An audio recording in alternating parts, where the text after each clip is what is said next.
What is up, yo? It's your boy Aniki. We're circling the drain. We're sojourning through the fields. The sun is setting. The crows are calling. The war is almost over. Hey, my little daughter is coming over here. What's up? Come here. Give me a good hug. Okay. So, The end of the series is almost upon us. That's my toe. You grabbed my toes. Lately, she's been grabbing toes. What does it mean? I don't know. I do not know why she grabs my toes. I just know that she does. Mwah! Say hi. Say hi. No. Okay. Well, she doesn't want to say hi to you guys. Why? I don't know. I guess because you're not Miss Rachel. That's probably it. Or Miss Mona. You're not Miss Rachel or Miss Mona, you don't get a hello.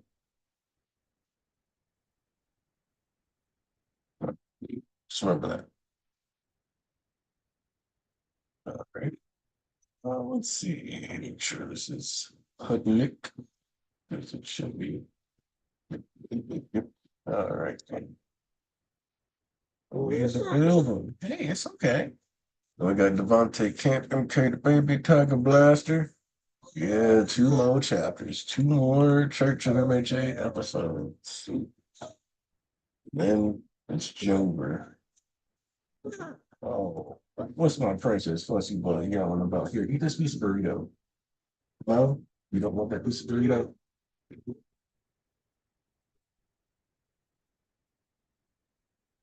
All right.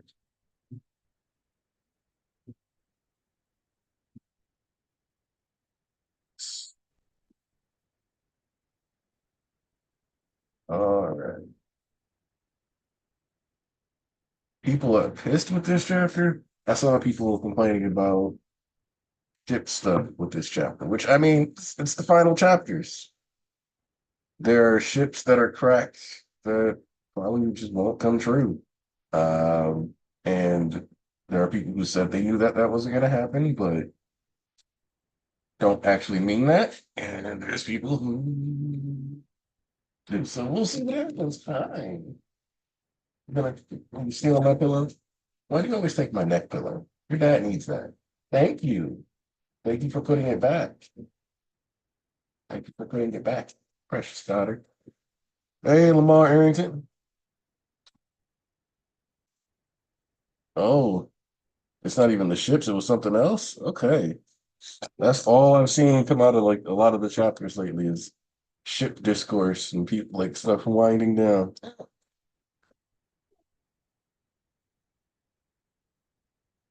I saw his live battle against All for One. Okay, so they're talking about Deku or Bakugo here. Hey, you, when you're trying to beat me up,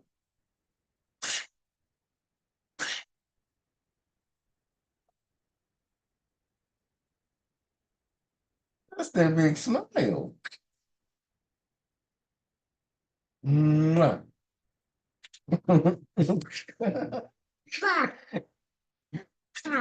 You had butt on the pillows? Oh.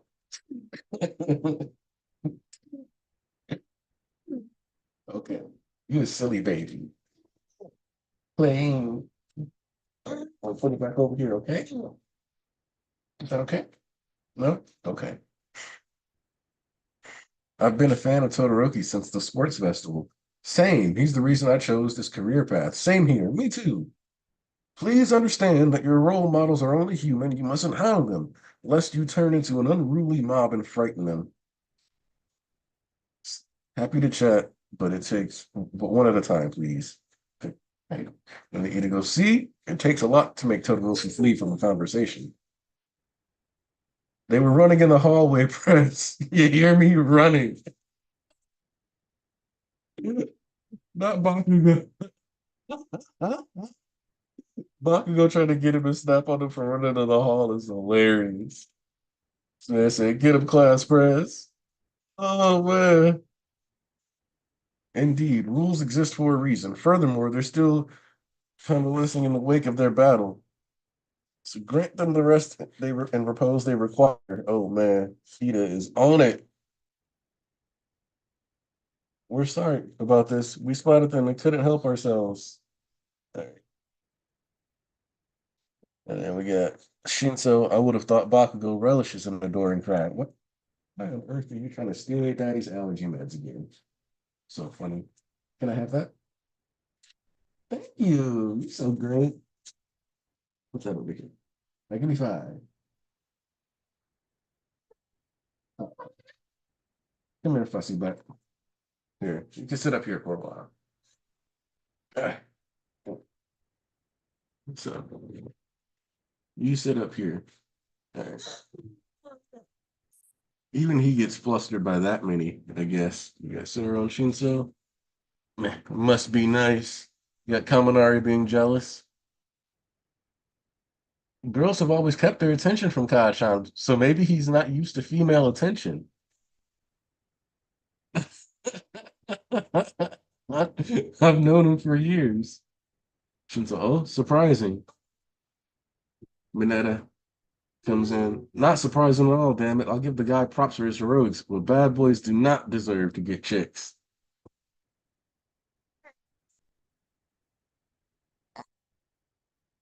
Get lost already. Eek. Sorry again. Right. Not surprising. Now I see it. Excuse me, Midoriya senpai. I saw you in that fight, and it gave me all sorts of courage. Like, I felt I had to stand up and do something myself. You were super inspiring.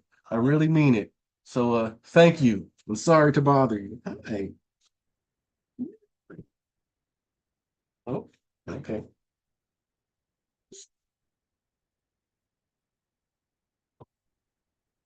This is what we're doing now. Okay. Oh, okay. This pain. And it looks like it's supposed to be Spinner, but maybe it's somebody else. But I think that's supposed to be Spinner with bandages on his face. I don't know. Maybe I'll in the chat. I don't know. Midori and Todoroki get a pass, but bad boys don't deserve chicks. My soul won't accept it. Hey, hey, hey. Okay. You want to get down? You want to go hang out with mommy? Hey, you want me to walk you somewhere? Oh my goodness. Uh, Midori and Todoroki get a pass, but bad boys don't deserve chicks. My soul won't accept it. Hey, come on. Those battles were nuts, huh? Yeah? And they were at the center of it all. So can you really blame those kids? Yeah. Yeah, I just turned the page with my elbow. Um, Staff from the media is asking to interview class 2A again. I'm saying no. Some of them would welcome the chance, yes. Manetta for one. But others wouldn't. They take priority. Oh, what's wrong, Jessie? But what's wrong, princess?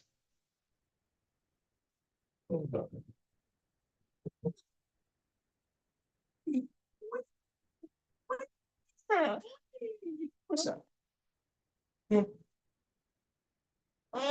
Today we're on reconstruction. If it ain't class A, pumped to be working with you, Fat. You bet. Sonny is here too as my sidekick. Was that more too? Okay.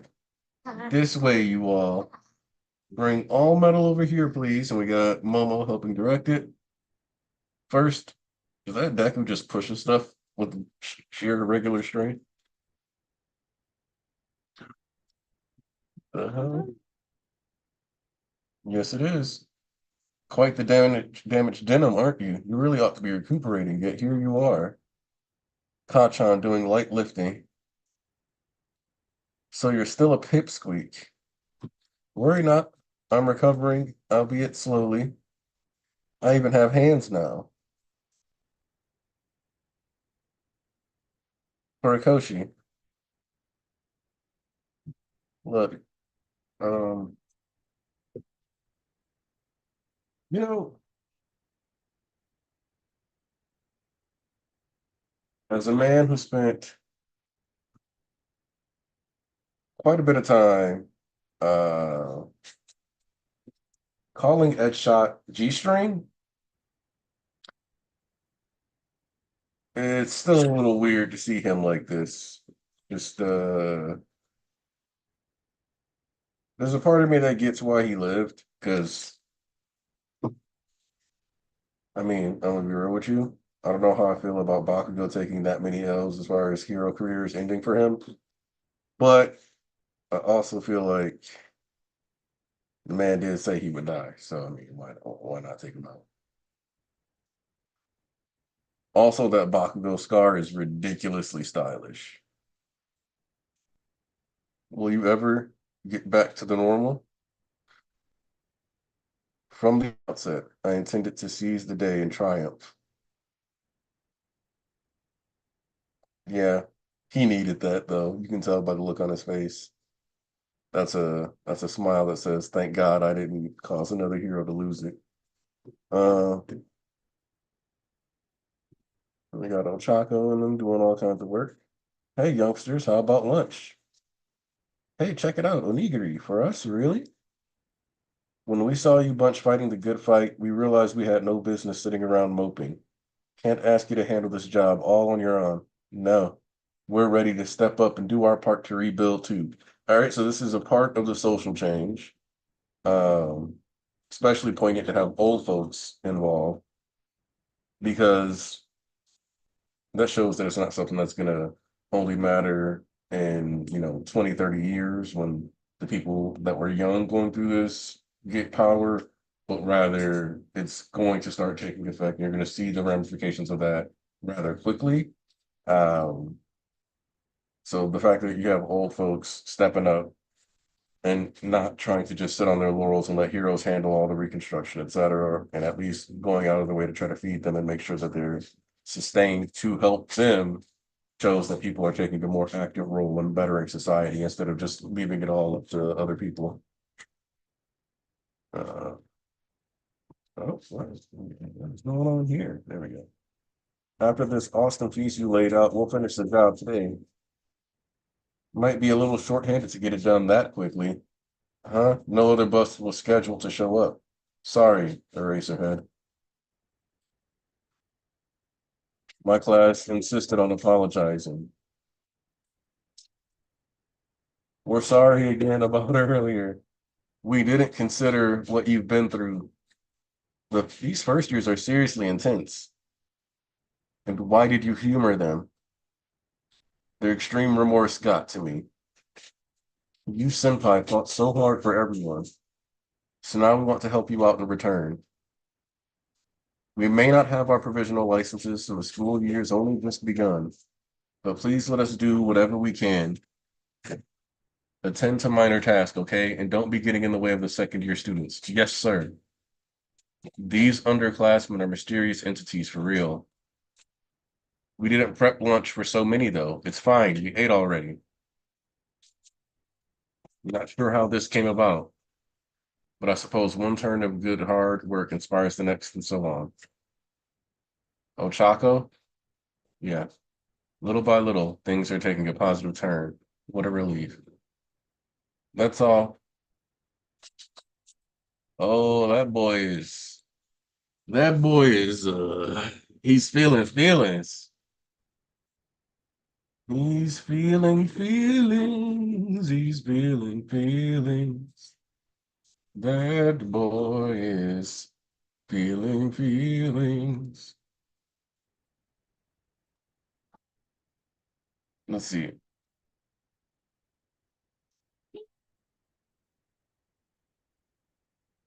Like Horikoshi's ending and mentioned the way he wants to. It's his goddamn story. Just complaining about small stuff. They need to cope at this point. Correct. All right. Okay.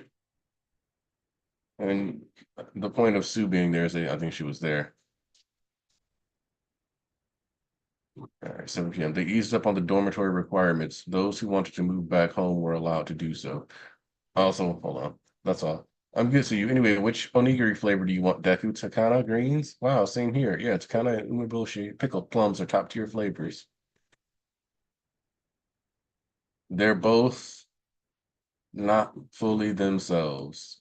They eased up on the dormitory requirements. Those who wanted to move back home were allowed to do so. Uraraka said she's heading home for a bit. Ochako hasn't read my latest text. Oh crap, I messed up. What now? I messed up big time. In the rush to get up here in the chopper, I didn't realize the camera battery was dead. That day. What? What?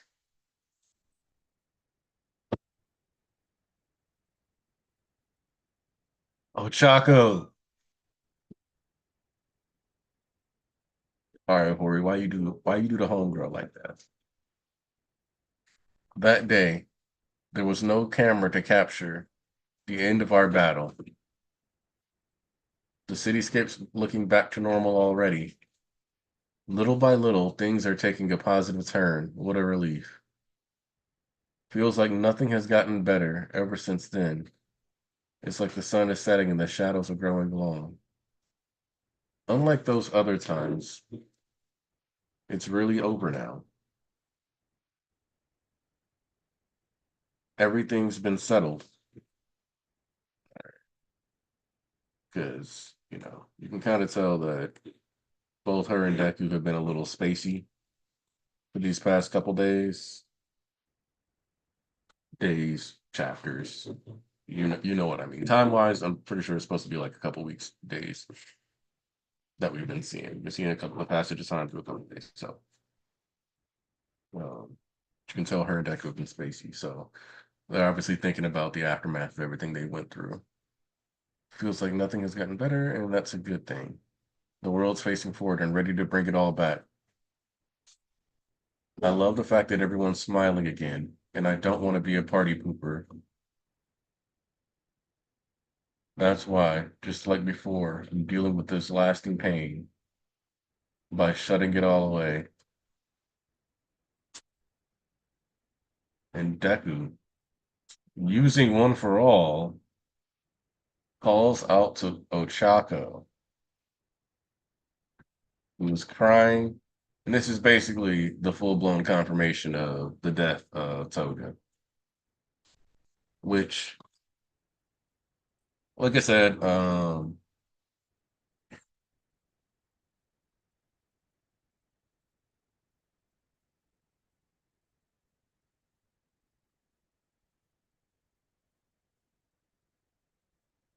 like, okay, I think that's a very valid like frustration because how did Ochako's battlefield be the only one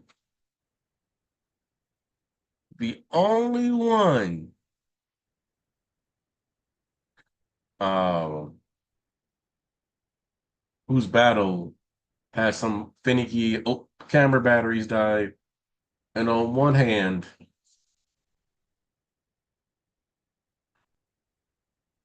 it's fair, it's valid, and it does highlight one of the things that Toga did not want, which was if you think back to MVA when she was in her fight with Curious, they wanted to make a whole like TV special type of thing out of it, etc., and really sell, the tragedy of Himiko Toga. And Toga very much rejected that.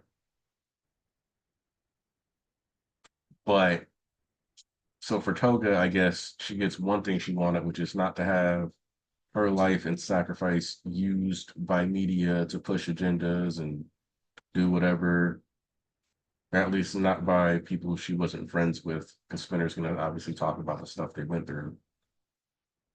But for Ochako, that sucks because she objectively did one of the most important things in the war, stopping Sad Man's parade, and she's not getting her flowers for it. And that's real sad. Um, but this whole ending, in my opinion, has been kind of bittersweet. Uh,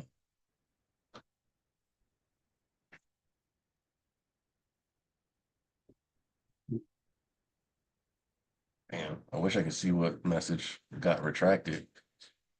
Man.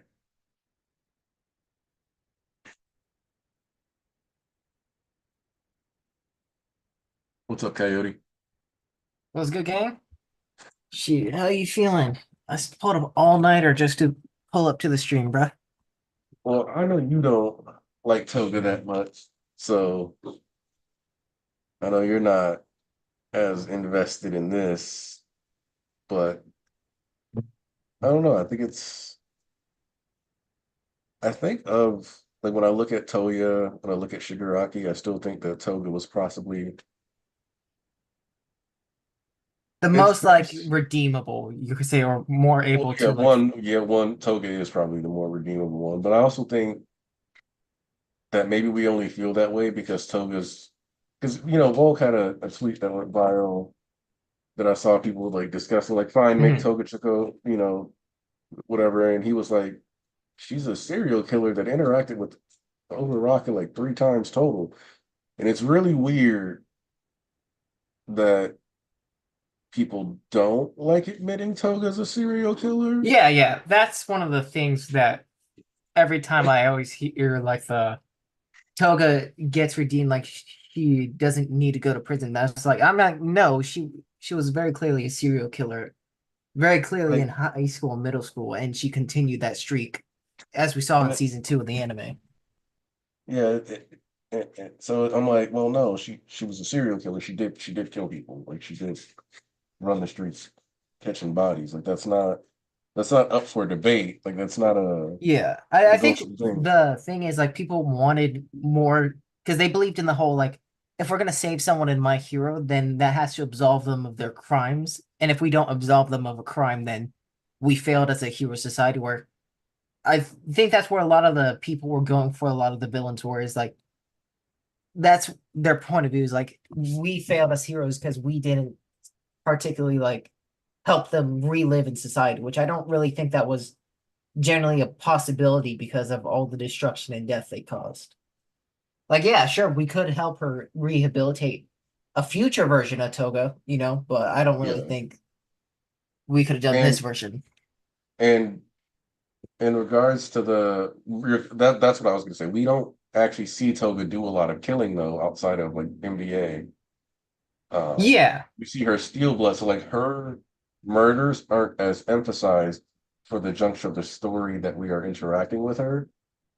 And that's why I think it's easy to kind of like forget and kind of reduce that part of her.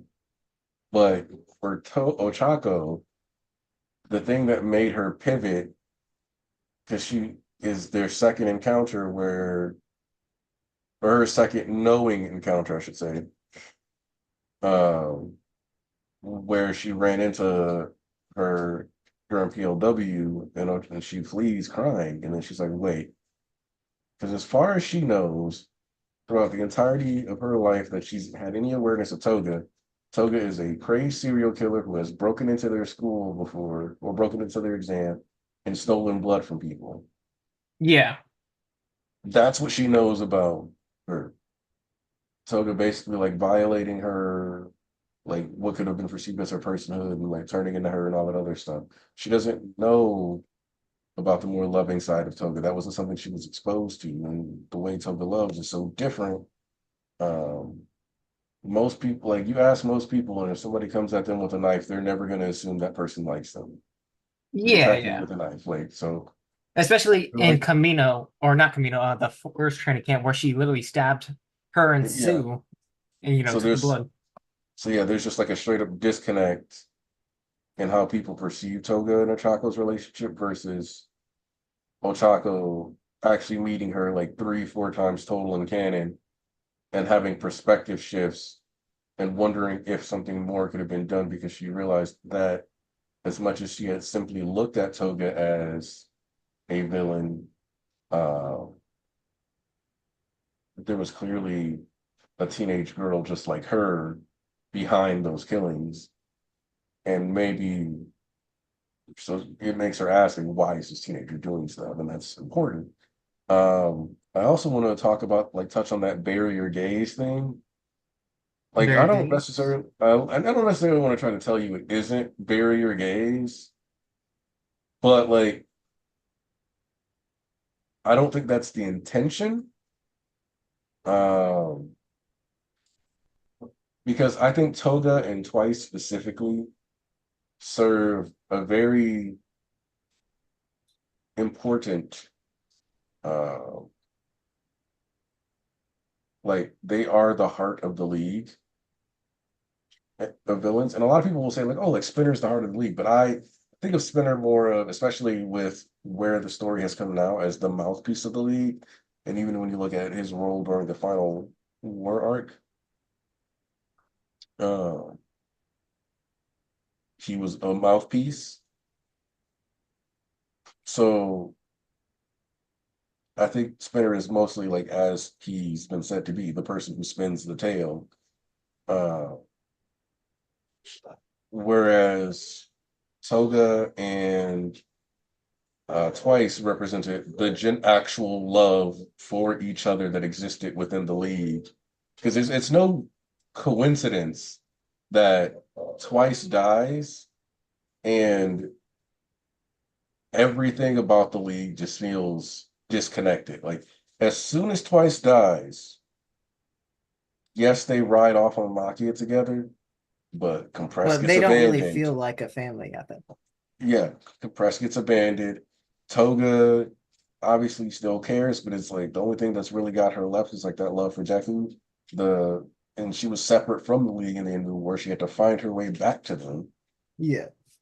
Like there's a certain like the love was gone. And even I'd argue that if Twice it was there, like maybe Spinner would have had the push to help Shigaraki with the Yeah. familyhood right there, like you mentioned in the chapter ago. If Twice was there, I don't even know if they actually tolerate All for One. Exactly. It was like there's a whole So lot dynamic shift once Twice leaves with the league. so it's like I think Toga is a woman who happens to be bisexual. And if I'm honest, I prefer her being bisexual and having loved Deku and Ochako and them coming to like more of an understanding that way and her being able to have that love for Ochako and giving her blood over what they could have done and just made her be only in love with Deku and made her sacrifice her blood for Ochako because Ochako was the one who Deku loved. Yeah. Because that's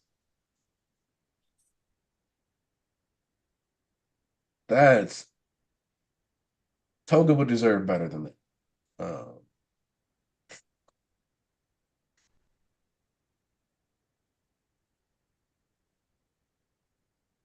To be honest, Toga but is bi, even if it's not. I mean, I'm pretty sure it is pretty much. We should be know she as is far bi. as I'm concerned, okay. Yeah, she When has people feelings say for to Deku and Ochako, so it And she makes when, calls sense. Sue cute. She has feelings for a lot of boys in middle school now. It is like she very clearly shows her feelings. Yeah. Yeah, like if even it, Tyler says it. She likes guys and girls. She said that. yeah, no, like I feel like this will sound a little harsh, but if you try to convince people that Toga isn't bisexual, um, it's headcanon. Like if you try to be like, oh, she wasn't actually in love with a goofy goober. She wasn't in love with that goofy goober. Um, she was very much in love with Deku and Ochako. And even that selection of those two, yes, obviously it's partially like they're the two that are going to be together, but it also highlights the difference between like Deku and Ochako or Deku and Uravity and the rest of the Hero Force kids. Yeah, Because yes, Shoto cares about Toya. Yes, they have that, but the connection and what Deku and Uraraka's journey and what they were trying to achieve in this juncture of the story is the same. And so it highlights their similarities, and that's why she's drawn to both of them. They're effectively the most heroic of both the girls and the guys. Toga loved all creatures. She did not romantically love all creatures.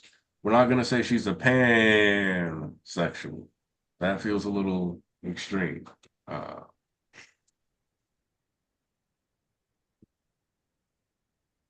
make that clear, BMAC. We're not pan-sexualizing Toga.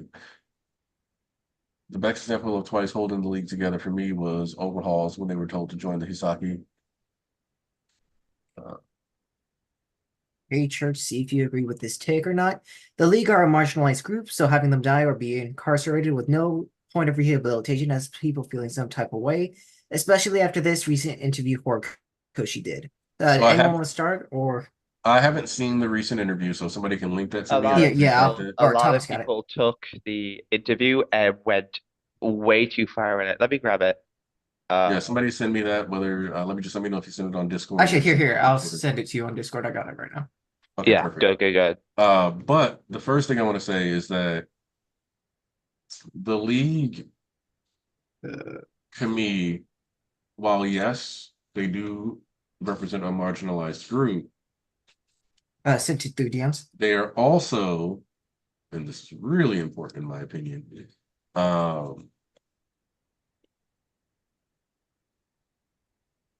let's see, a memo from 2024. I don't draw with the intention of conveying a message of current social situations or the real world.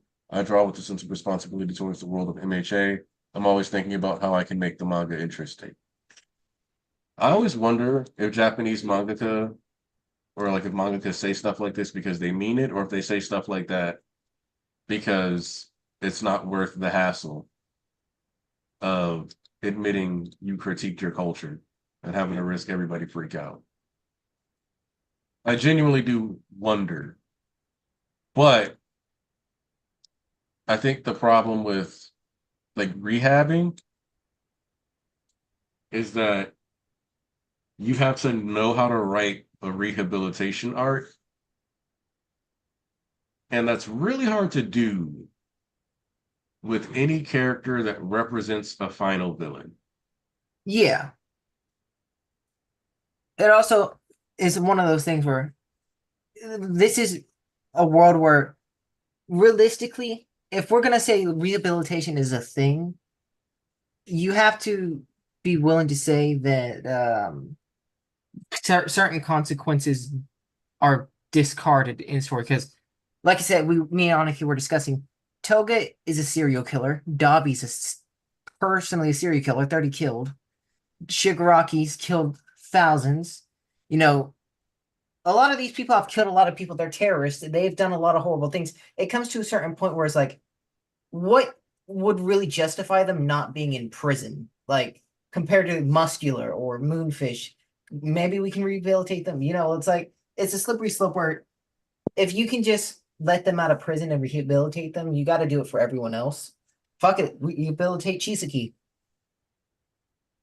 Or it's just not something you can really do. I've always had that. The issue with fiction and rehabilitation of really any massive terrorist to the scale of characters like this is that even if they were to rehab and become genuinely decent, well-meaning people, there's kind of a reason why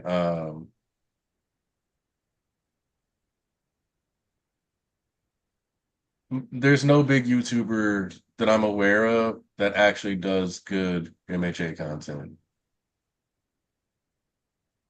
If I'm honest, but that's okay. The only person that I really liked that was big that did MHA content for a while was Medi, Not the Bad Guy, and those are usually like character analysis, and that was I about the extent miss of it. Medi's big videos on characters. Like the gentle one was very fucking good. Yeah, they're just making me realize I haven't seen anything from Midi in a while. Yeah. So Yeah, like Corey's the interview was just like holded by like the first tweet that Shibuya Smash put up. No one bothered looking at the second. but so Also, what too, was the second real tweet? quick, just to comment on Cameron. Cameron saying we never saw the league kill thousands of people. To be fair, if they had killed some main characters, I would agree. But again, they only that doesn't really matter. They still killed. Even if they're NPCs, even if they're background characters. Exilus was still a person. Crust was still a person. Match was still a person. You know, Midnight was still a person. A lot of these people are still a person. We even here they killed like 50% of the heroes in the PLF war. We know they killed a lot of people during the MVA raid. We know Dobby's killed 30. We know Toga's killed presumably Dobby's killed decent more than amount. 30. Exactly. So it's like he still has a kill count. Like just because they're not main characters like Deku and Dever doesn't mean realistically you can just let that slide. So, and here's what I want to say is that even if we take Horikoshi's thing at face value, and we truly trust that he's not making any deliberate commentary on Japan itself, we have to take into consideration that he still wrote a story based on Japan in which he, if that's the case, accidentally through his own personal ideals, wrote a story in which many typical cultural norms in Japan are painted in a very bad lens. So even if he's not deliberately doing that, okay, so this is also one of those things that I think, like when I was younger, and I don't know what it is. I don't know what it is. I don't want to sound like old man yells at cloud when I say this, but genuinely, me at 20 definitely cared more about like, well, it's not main character does. Me at 31 and we'll call it extended empathy, maybe. I don't know. I look at the more I try to enjoy art for what the because I'm very big into trying to gauge author intent and trying to figure out what story the author's trying to tell and like why they want the characters to move this way. And if you treat them like people, what would be their motivations if they're actual people living in the real? That's something I've only gotten more and more interested in as I got older. Yeah, Which is also I what think that's why that stories like Black Clover are less enjoyable for me as I get older because yeah. there's not enough for me to really enjoy except for on a couple characters, which is why I like characters like Nock, which is why I like characters like Zora. Sure, people can like kind of reduce them to being edgy, but they're characters who have very well thought out like backstories on the part of Tabata and their There's more reactions meat. to There's more yeah, meat there's to just like tackle than like, oh, I am defined by this one trope, and every time I'm on screen, I'ma just feed into the trope. so But I still like Black Clover, by the way. I just have to say that. but well Makia is probably dead. I'm not gonna say 100% after Ed I'm shot. not gonna say 100% that he's We alive we or could already dead. see him in the final chapter, Yeah. like a little panel, If but anything, I want just like a final kill count like they did in the PLF so I can just say who's really dead. That mhm. really But the attack that Makia hit him with, or not Makia, sorry, Awful One Awful. hit him yeah, with, he should be dead with it, that one. it carved off like from here, like his lower abdomen up around like his arm, and that's just a lot to have exposed. This man has like 8 different types of gangrene and like several different infections. Uh, I'll it's get to it hard to find a eventually. way to like justify him living. Um, but you know, he could. You don't Yeah, have to yeah. deal It's with all that like was cauterized because it did look like some kind of laser attack, which would, in theory, cauterize that.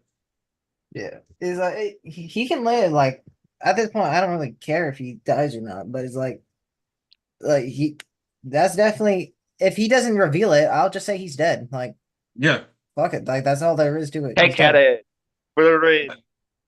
that's my thing. It's like if we just don't see him, then that's me. And the Yeah. thing about like with Makia's case, it's like it's such a kill shot attack that it is kind of just like, well, guess that nigga died. Like, Yeah.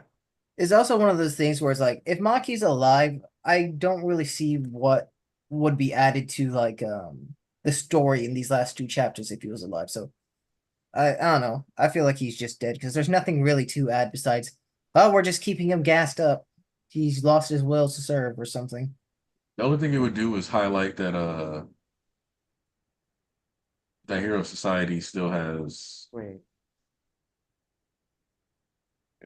like questionably ethically. But like Yeah. I don't know if that's what he wants to go for because he's trying to get them to be better he wants to depict them as on a road to be better. So I don't know if he resort to them permanently gassing somebody. This ain't the boy. Maki Yeah. ain't Soldier Boy, so yeah.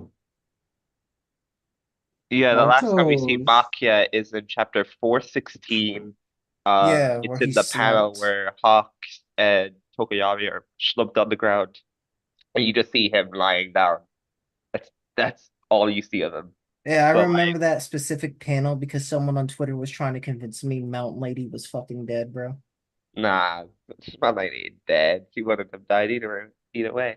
Also, Uh, props to whoever was the medical doctor from Mount Lady because if I'm honest, yeah, it was like a month and a half, but the way her leg was broken by Makia during PLW, yeah, and she recovered that fast. That's crazy. yeah, Speaking that was. of Gran Torino, is he going to be off screen? Nah, Gran Torino's alive. At this point, if he was gonna die, he would have died a long time ago. We would have had like a proper death chapter for Gran Yeah, Torino if that was the case.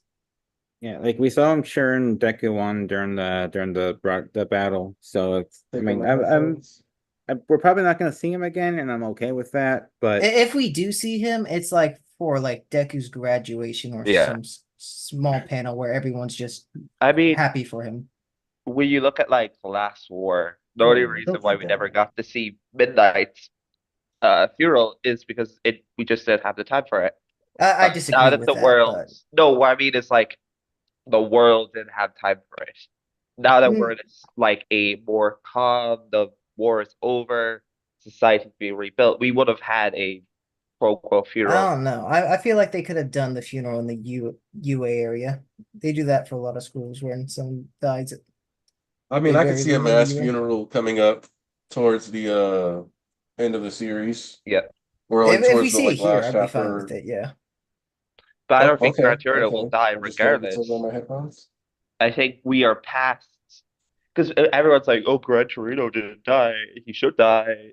No, we're not Get gonna off see him Gran die. Torino, man. It's been PLF. Who gives a fuck? Let him let him fucking live in his Like hospital bed. it's been clear Hori wanted him to live. Who cares? Hmm. Like, Also, I wanted to talk about the little interview with Horikoshi. go for it. Uh, because the whole comment on like I don't draw with the intention of conveying a message because of social situations in the world. I draw with a sense of responsibility to the world. That doesn't mean he doesn't write like commentary. That just means he'll fit it into the world if it fits in the world. And he writes the manga in ways to make it interesting. And no one focused on what his definition of interesting was. They used what he said as a way to discredit the series because, either gender or they're just not fucking with the series. And I don't know if Coyote sent you like the shred or a screenshot. The screenshot. Okay, but I'll read like what interesting means to Horikoshi. He said, looking back, I wasn't into manga for the cool special moves or cool characters. One Piece made me cry. I believe my heart shaking and being emotionally moved was what made it interesting. Was what makes something interesting to me. And cry becomes an experience, and I want my readers to have that experience. Like this entire like interview is very interesting. Yeah, I definitely recommend people just checking out the entire interview. Mhm. Just enjoy if you're a My Hero fan, just learn more about Hori's introspection about a lot of things. Yeah, absolutely. yeah, like my biggest takeaway is probably the most minor thing, and that's that he still draws on the drawing desk that his parents gave him. Yeah, I'd do that. They're That's so sentimental. cute. I can't get past that. That's cute. You're asking illiterates to understand the author's words when they can't understand. Yeah, but still, I'm also including the people you know, who aren't illiterate, but they just don't like the series. Like it is Uh, what it is. to be fair, Andrew, I kind of feel like that's just Hori not being really a fight fanatic. Because most Yeah, of my heroes fights are not really flashy. They're just a lot of story. Like if you look at Deku versus Muscular round one, it was just like two punches and a kick, but a lot of emotional beats in it. A lot of my hero is kind of like that. Like the Dabi versus Shoto, if you rewatch the anime episode, it really wasn't that much compared to like, let's say JJK. Horikoshi hasn't really been an action fighter for most, but when he does do action, it's always cinema. Yeah, The word, like Cinematic. Nagant, he makes it interesting that even though it's not, flashy or boxing 24/7, it's still interesting to look at and watch. There's also the narrative reason for that, which is if I'm trying to save the day, because like one of the things that happens in JJK and a lot of other series is that when people are fighting, they're trying not to show every technique because, oh, I don't want everybody to know everything about my technique or blah blah blah blah blah blah Yeah. Unless blah. you're Hunter x Like Hunter JJK. and even then they're like when Toto taught the Hanami Boogie Woogie, he still left out an important detail. Yes.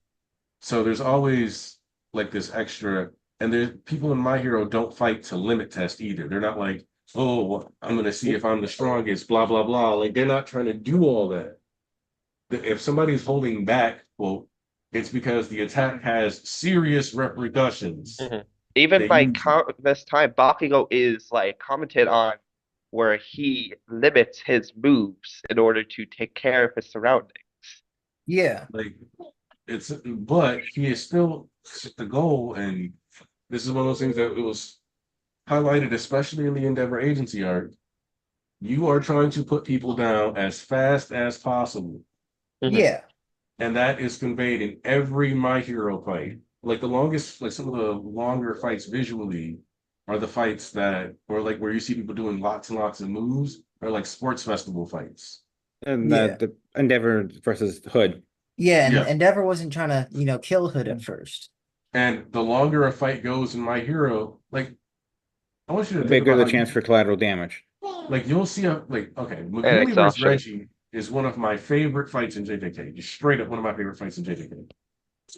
And like there are chapters of that fight where there's not significant damage done. Mhm. And then there's parts like between Megumi and Reggie. Like Megumi fought like a My Hero character during that 1v4 because you see he immediately kills the dude before he even sees his first technique. And that's how everybody in My Hero is trying to fight. If you're doing a crime, I'm just going to try to put you in the ground ASAP. Not necessarily kill you, but I want the fight over because they take damage. Like if you think about every fight that like takes a while in MHA, you get a rap sheet of injuries at the end of it. Sometimes they're very painfully obvious, like Endeavor versus AFO. It's like, yep, this fight didn't just end right away when Hawks went to cut his head off. Like, think about that. The opening move Hawks went for was decapitation. Yeah. It wasn't, maybe I'll cut off both of All For One's hands so he can't take anybody's quirks anymore. And then I'll negate his technique and he won't be able to take quirks, but he might have other quirks in the back. No, I'm gonna cut this nigga's head off. Like, not like trying to get him, it was no, exterminate him. When like Deku specifically, because he was trying to save Shigaraki, but we also saw that like there were a couple times when Deku threw attacks that would have just wasted him. Like when Deku punched him so hard, his arm disintegrated. Yep. Yeah, there's some kill shots in those Deku moves. Like it was very clear that like Deku is like the only person, like the only one of the only fights in the final war arc that where somebody was like holding back. And that had huge repercussions. Yeah. And fucking like when Bakugo versus AFO, was he holding back at all? No, he was trying to explode that. That man stood up to fight a baby. And like obviously because you see people deliberately not killing each other all the time in My Hero, or you see heroes deliberately not killing people, you don't think about how intense the notion of being like, man, I could just lay here on the ground, but I'm gonna go fight this baby actually is. Because that baby's a villain. So I gotta go fight that baby. Not this baby, but that baby. It would, I mean, hydrogen bomb versus coffin baby. And the coughing baby had Ebola, so it was still a battle or something. Yeah, I mean, like coffin baby literally coughed up like a just giant spike that almost hit Bakugo in the face. So I love how he munched it. That was yeah, that was really cool. sick. I don't really know if that is the case, Tyler, just because I don't know. I think it's more people are noticing more with My Hero because it's gone on longer now that they're able, like they're focusing in on it. But I would say like the fight thing has always been a thing where it's like people have always watched Dragon Ball and they've always like had Naruto had a lot of stuff. But I think it's just one of those things where people are just noticing it now, per se, for My Hero. And I that's wouldn't not even bad. use I wouldn't even use Sakamoto or JJK. I think it just exists with old shonen like Yeah. Naruto. Like Well, I mean like you could argue Sakamoto days and Jujutsu Kaisen like And enhanced the I'd also Koki. say it's because social media is now most dominant now that it's becoming a big thing. And to Like, answer your question, Oh Cameron hell no, Bailey, Cameron. no, because All for One would immediately be jealous of my daughter's eyebrows. My daughter has very unique eyebrows that grow inward and kind of come to a point like right here. So like they grow from both sides in, and then like they point up like right here. oh. And she's kind of got like horn eyebrows. So my wife says she can't be growing up joking about saying things like darkness, because he looks like a villain. But she's the main character. That's why she has those eyebrows. Oh, It is what it is. I So yeah, maybe it's just my opinion. I like fights either way, right? I don't mind if fights are solely for emotional impact or if they're just there to be, yeah. for the meatheads, right?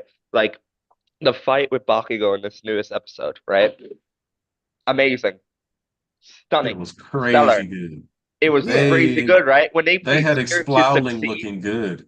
I know. When they played Spirit to Succeed, I knew it was gonna be phenomenal. That's the same OST they played for Deku versus Flecturn, where he like calls Flecturn out for his like lazy approach to his quirk.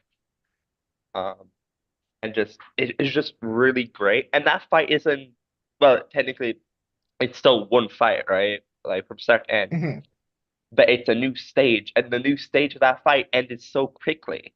My hero fights aren't meant to be that long. They're meant to evoke emotion. Yeah. And yeah, I do agree that like expecting my hero fights to go, oh my God, this is the new Jutsu Kaisen. Like, Yeah. no, we're Expecting it not to gonna be get that. something different is not, but to want something from else from it is not wrong, but expecting it to act like or behave like another series is wrong.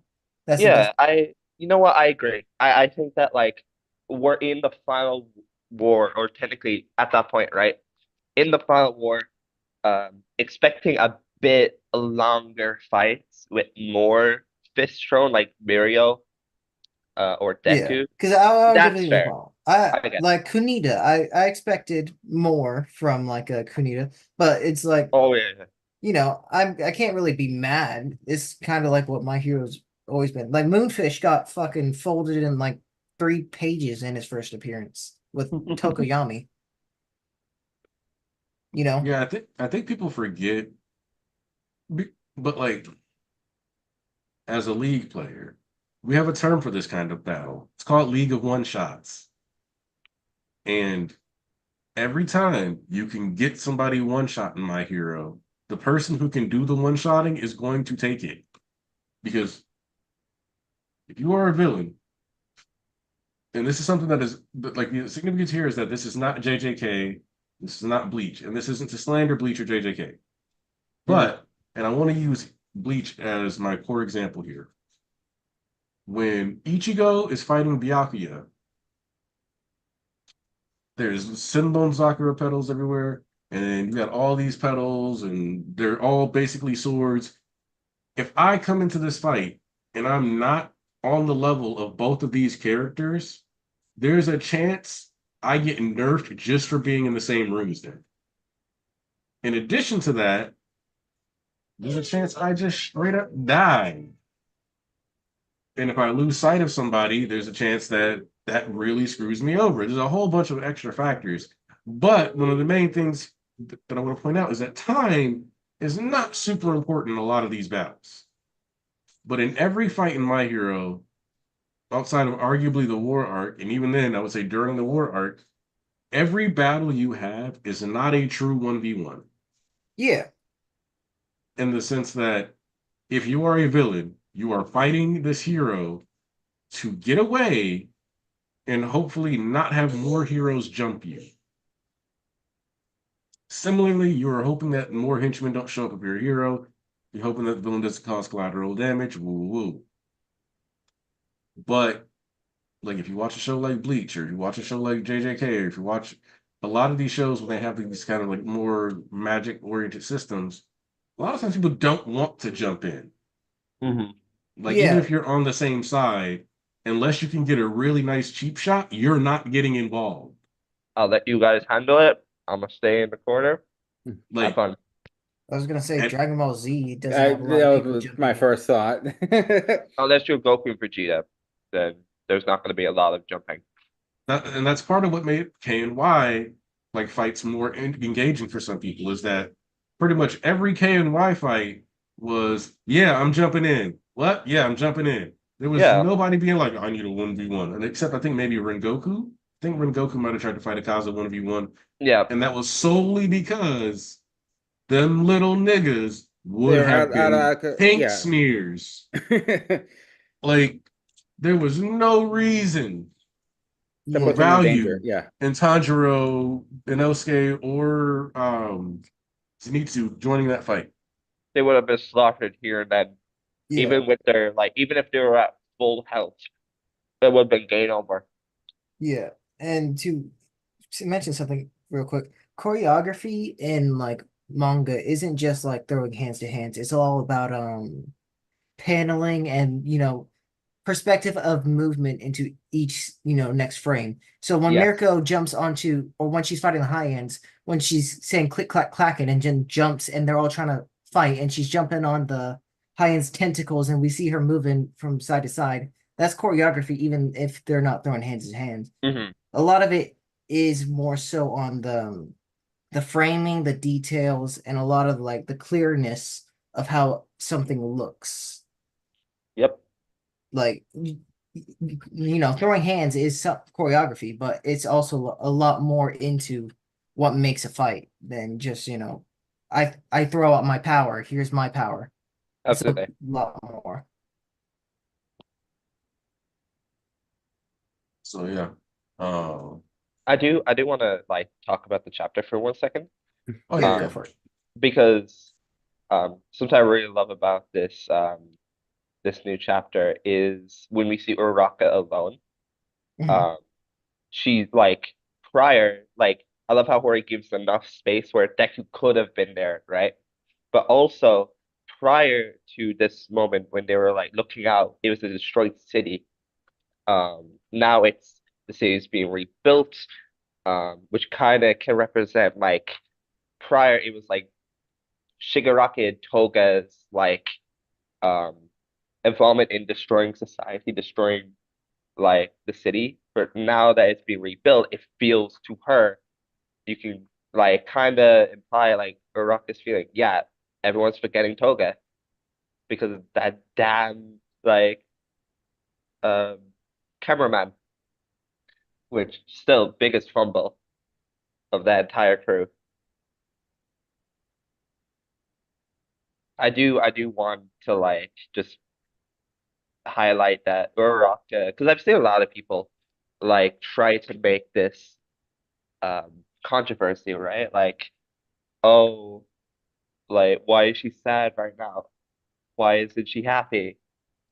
Which doesn't make sense at all. I feel like a lot of people want to reduce these characters to just machines, but they're not. They won fight. Why not happy? Yeah, where's the rawness? Where's the cool factor? They're heroes. Like, which yeah, that's another thing too, right? Is that with Ochako especially, yes, she succeeded in stopping Sadman's parade from, killing everyone. and she succeeded in getting Toga to change her mind, but she did not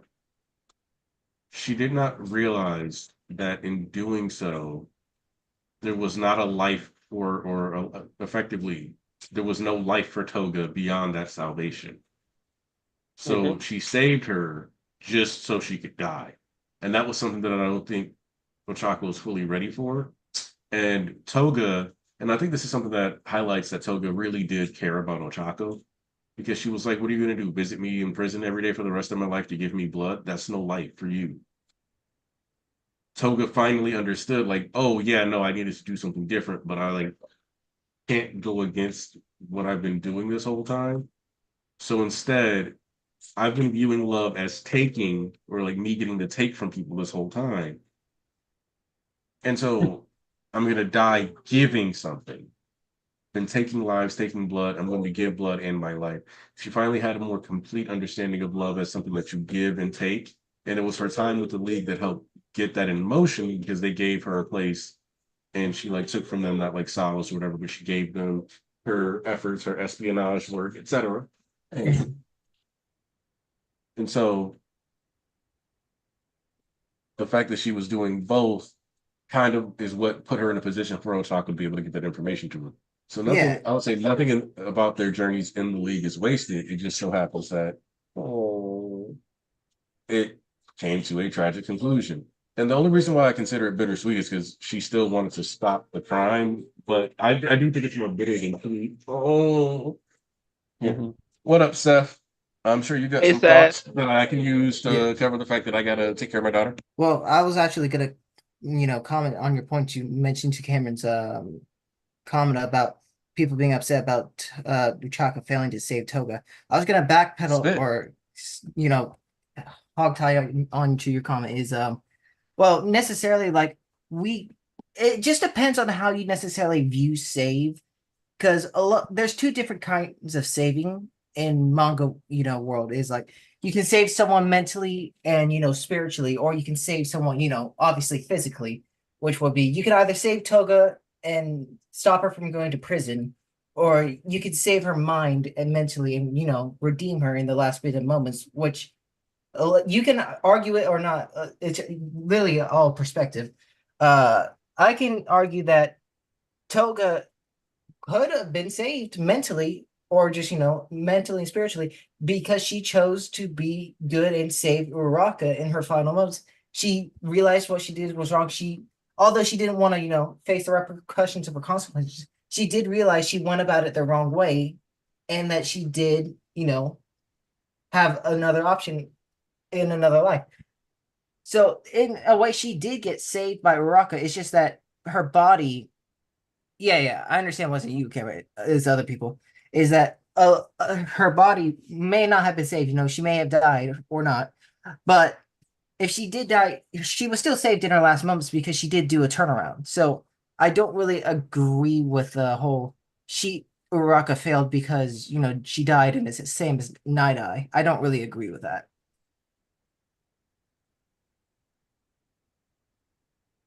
I do think that, like, you look at, I think a lot of people put so much, like, so many cards on the table whenever people like talk, whenever the characters mention that they've done something right, and they say, look at this, look at this. It's proof that they failed.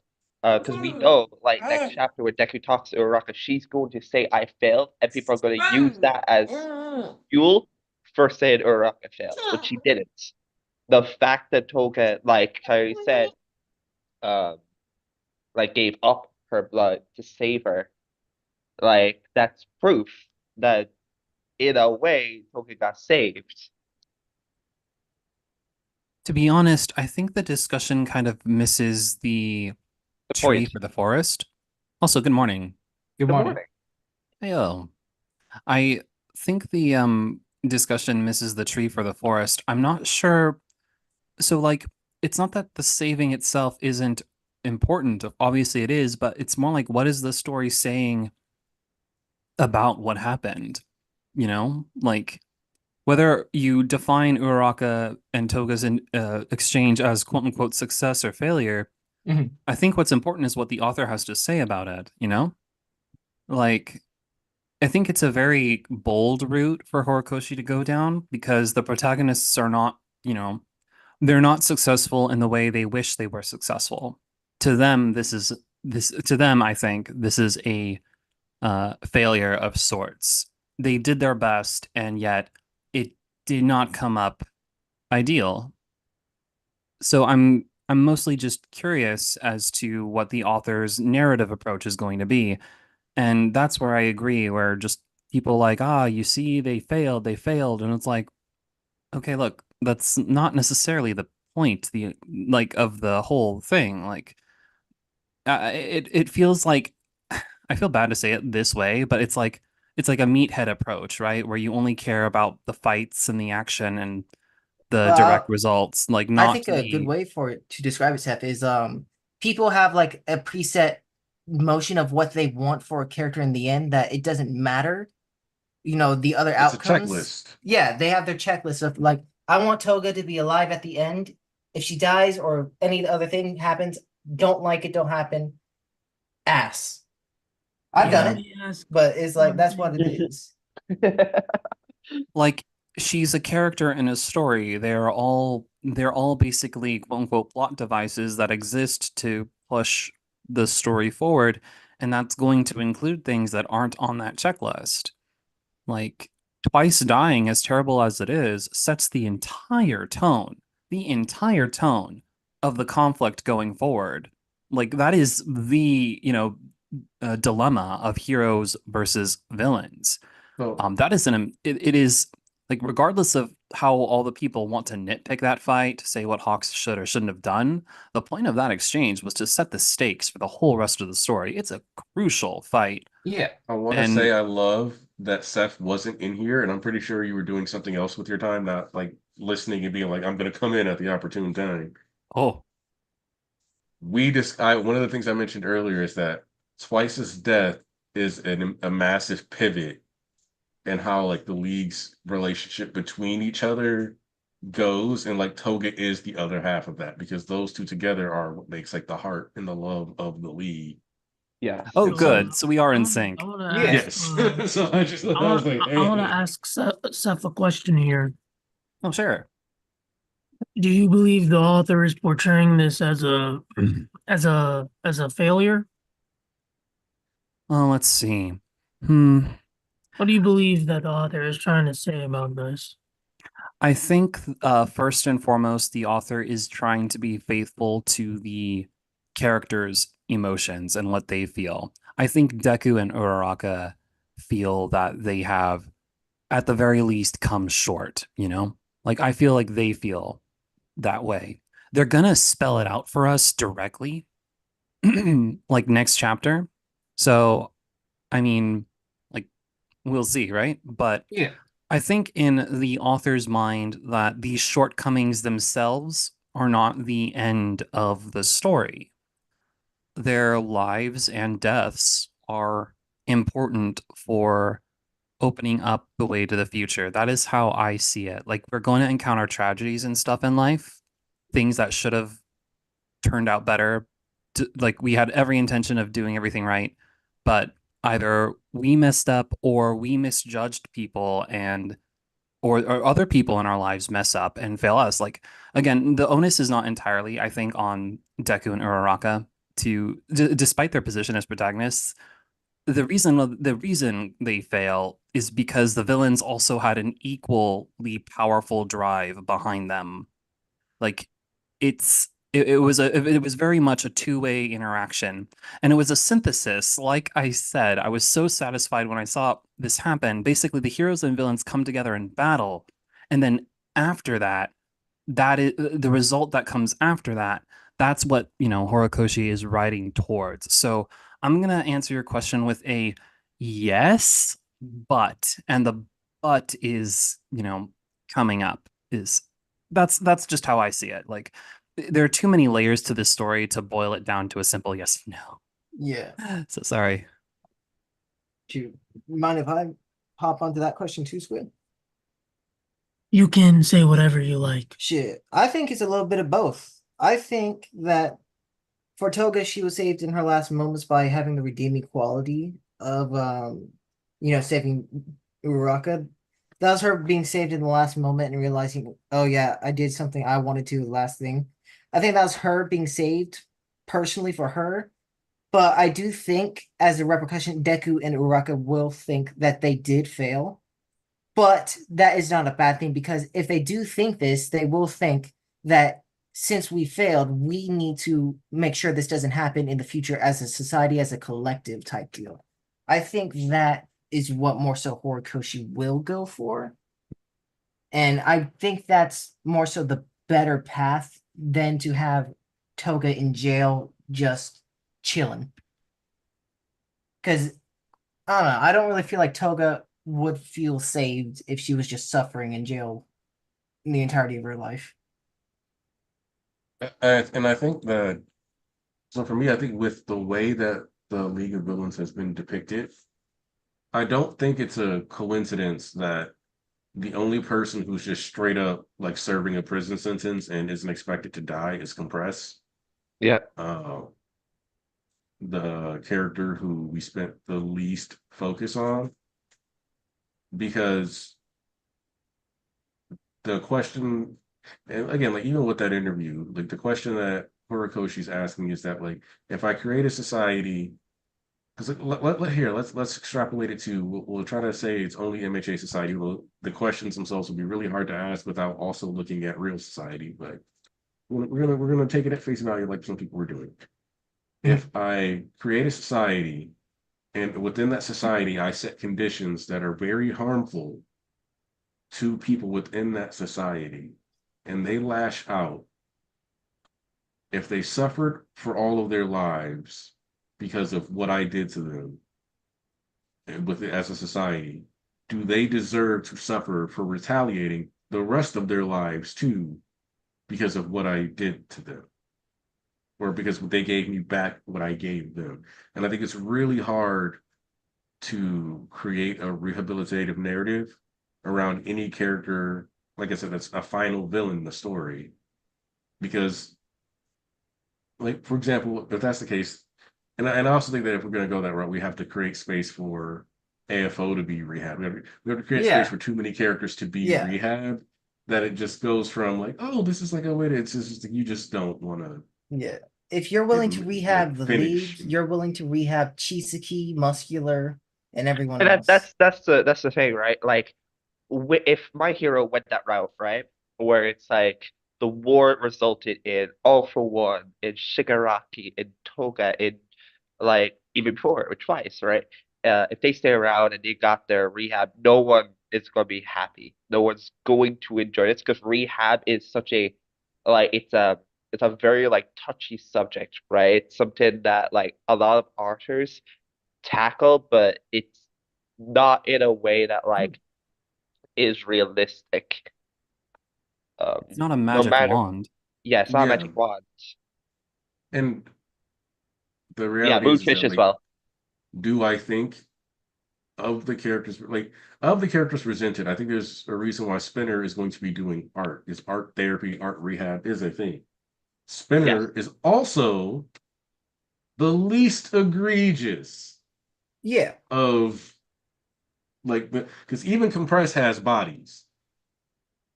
Like, like we don't think about that, but like when Compress threw that marble under the and it had it, there were civilians in that car that, based on what we see, like if you're going to be a police officer, you might, and you have a decent quirk, you just go become a hero. Yeah. Even people with mediocre quirks can go become heroes. So if you're a police officer, you basically got a dog shit quirk. Why would I believe that the cops in that car lived? I just wouldn't. Like also look at Heroes Rising. It's kind of, I'm gonna mention it.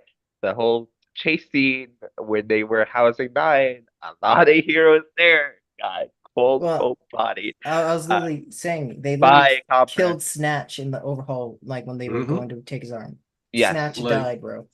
Like it's worth noting, like they killed Snatch. Spinner was just the driver. Yes.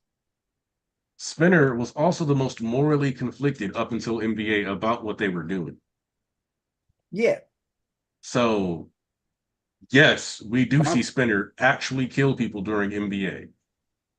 But objectively, that was self-defense.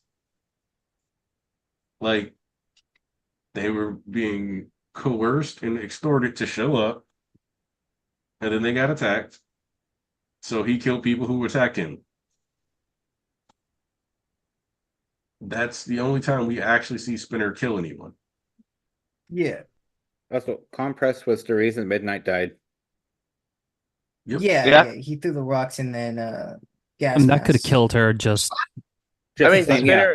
just Spinner naturally. also killed people of like that group earlier. Oh But yeah. we CRC. forgive him as well Yeah, the for CRC. that. The KKK, whatever. Nobody Yeah, cares he- if the KKK Yeah, member dies. absolutely. That was justified.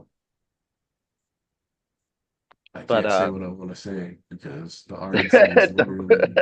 Not on YouTube. 2 chapters left. Maybe But- if I reword it in a No, because you have to friendly- see like I'm But that's conflicting though. Like, do you save those people as well? there was basically like a KKK gathering in my city this week, Oh, Oh also no. known as the Republican National Convention. Oh, So- my God. Yeah, someone got murdered a mile away from the RNC, from what I remember. I think it was like some homeless person. It actually happened like right across the street from my job, so I didn't have to go work in office this week. But Wait, yeah, let me check.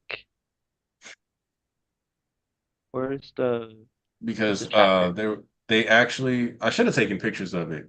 I kid you not, there were like big black barricades of like steel fencing all around the parks, along the sides of the roads, all kinds of stuff just set up for blocks around where the convention was. It was super That's crazy. dystopian. Uh, yeah, it was not a good look. For anyone who's curious, there's a famous rally back in the Madison Square Garden in 1939. I think that might be a pretty interesting image for you guys to research after stream. Absolutely. I'm trying to check because like this Spinner actually get kills in NBA. Dobby made fun of him for not getting kills. He threw a knife in the back I'm of pretty somebody's sure. neck. Yeah. Yeah, if he did, it's very minimal, but that's also one of the things where like Spinner wasn't really out there fighting. Mm-hmm. You know, he was just on Trumpet's like van for most of it.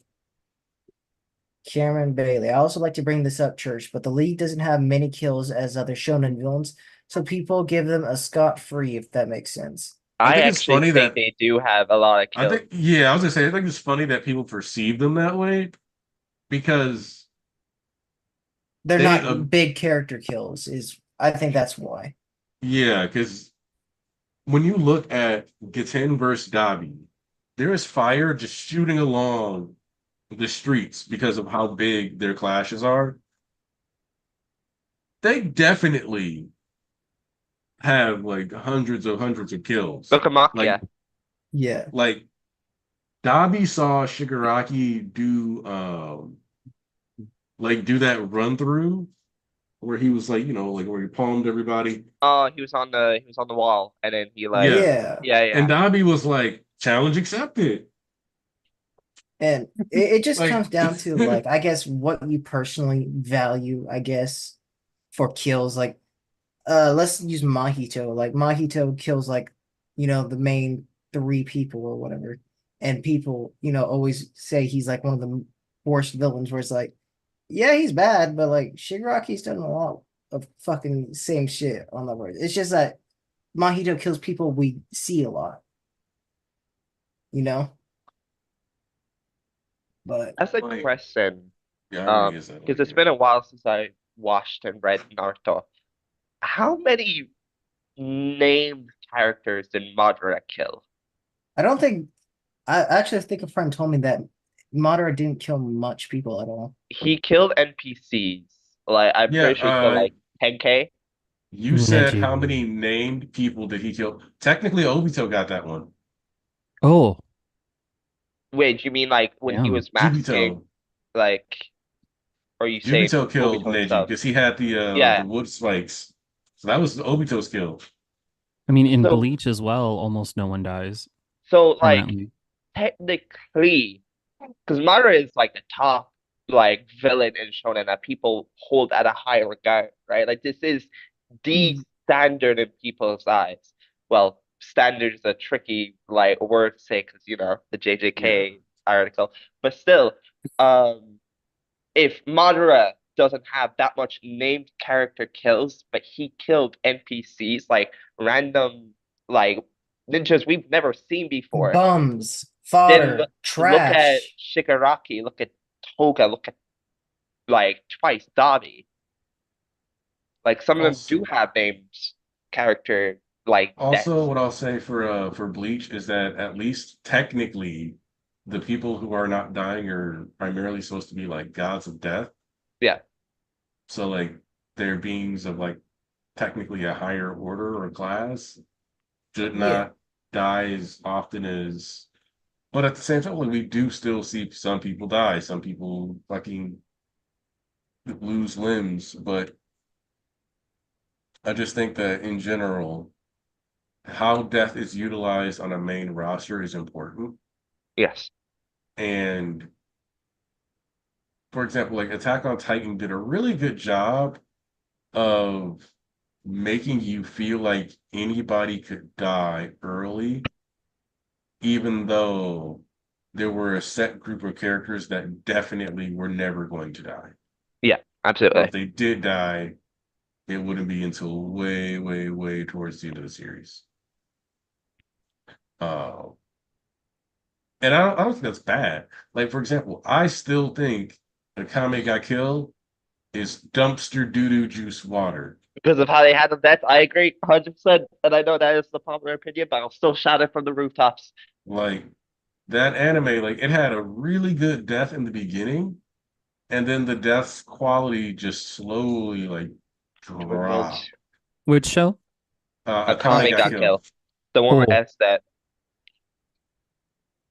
I like because I'm looking at the chat, right? Cameron said like about Madara is that he's shown to be raw, which is he's obviously the GOAT. The man took on an entire army, fooled everyone into thinking he was dead. By the way, spoilers for Naruto. Made two meteors and by the five Kage. That's why Madara is a top villain. But I can look at like Shigaraki, right? And look at all of his cool moments. Look at how many times he has been him. And also Yeah. argue the people will look at my hero and how they handle death to call it Mickey, but still uphold villains like Madara I Yeah. think anybody who watches and the Aizen. PLW and Aizen too. without the internet in their ear and watches Shigaraki emote on top of Endeavor Endeavor. is Oh, this like, is the yeah, fifth no, this you is hell, right? Yeah. like this dude's insane. This dude's awesome. Oh, Like, Endeavor better pray that the cameras were not on. Yeah. Like, Nah, they were filming. And it's I got also my bro is ass a important to beat. remember for terrible Oh, image. I'm not Shigaraki, posting this. a lot of his feats in the PLF and then the current war, he was quirkless for a majority of that shit. So when he was showing out, he was doing it at like 10% of his real fucking main Yep, shit. exactly. So it was like, if we're talking about Mm. Madara took on an army, yeah, Shigaraki took on the Liberation Army. He took down a whole city. Like, like he went from this bum trash who was, in USJ to the main man we have now. and like I He do bodied like a appreciate lot of the top 10 in the current fights. and but I do want to pivot back onto this chapter just because we've been talking about some of the more questionable things, but I do want to talk about how even though Ochako didn't get like the payoff for that successful slash failure, we are seeing the students, some of the students at least, be finally rewarded for the work that they've been putting in. And not only that, but seeing characters like Bakugo and Ida interact in such a positive fashion. Yeah. Do you see him running, Chris? Get him. No, that was low key my favorite moment of the chapter, I thought it was actually. the funniest. Like, Like, Yeah, I think like that's he, my funniest Bakugo moment. It's yeah, just adorable. the way he just tattled on the running in the hallway. Yeah, because No, you just see, because Bakugo and Ida's relationship really blossomed. It's kind of like Bakugo and Shoto, right? Where they started off kind of like not antagonistic to each other because Shoto always wanted to be his friend, but Bakugo was like, "You're not my friend. I hate you." Yada yada yada. And the first time we see Bakugo, actually, the first student interaction we see in UA is Bakugo and Ida, where Ida is saying, "Take your feet off the desk, you delinquent." And look at them now. Look at Bakugo calling him Prez. Again, by the way, he called him Prez during the Deku Black arc. But still, it's very fun watching their friendship blossom. As they're polar opposites to each other. I'm also curious it's about, beautiful. I love it. Yeah, it's so cute. like, I I think get to it's say kind of, this evolution is quite beautiful too. Agreed. Yo, Hey, Impromptu. Was yo good, guys, how goat. Good morning. oh, good morning. Allez, good morning. It's like 6 at my place right now. So yeah. I'm on the train right now, so just wanted to join, say hello, Hmm. and give me my thoughts quickly. Yo, Squid, you're still alive. Of course I am. I've just had a lot of things to do throughout my pastime, that's all. Good to hear that. Yosef, yo, Joseph. Oh, guys. Oh man, this chapter is so good. Man, Yeah. Horikoshi might create the best ending of a shonen like that we have seen in a long time. It's That not might even be one of particularly close. literally because even most of the time stories have always bad endings, like conclusions, or the conclusion is just like the end of the dream. You know what I mean?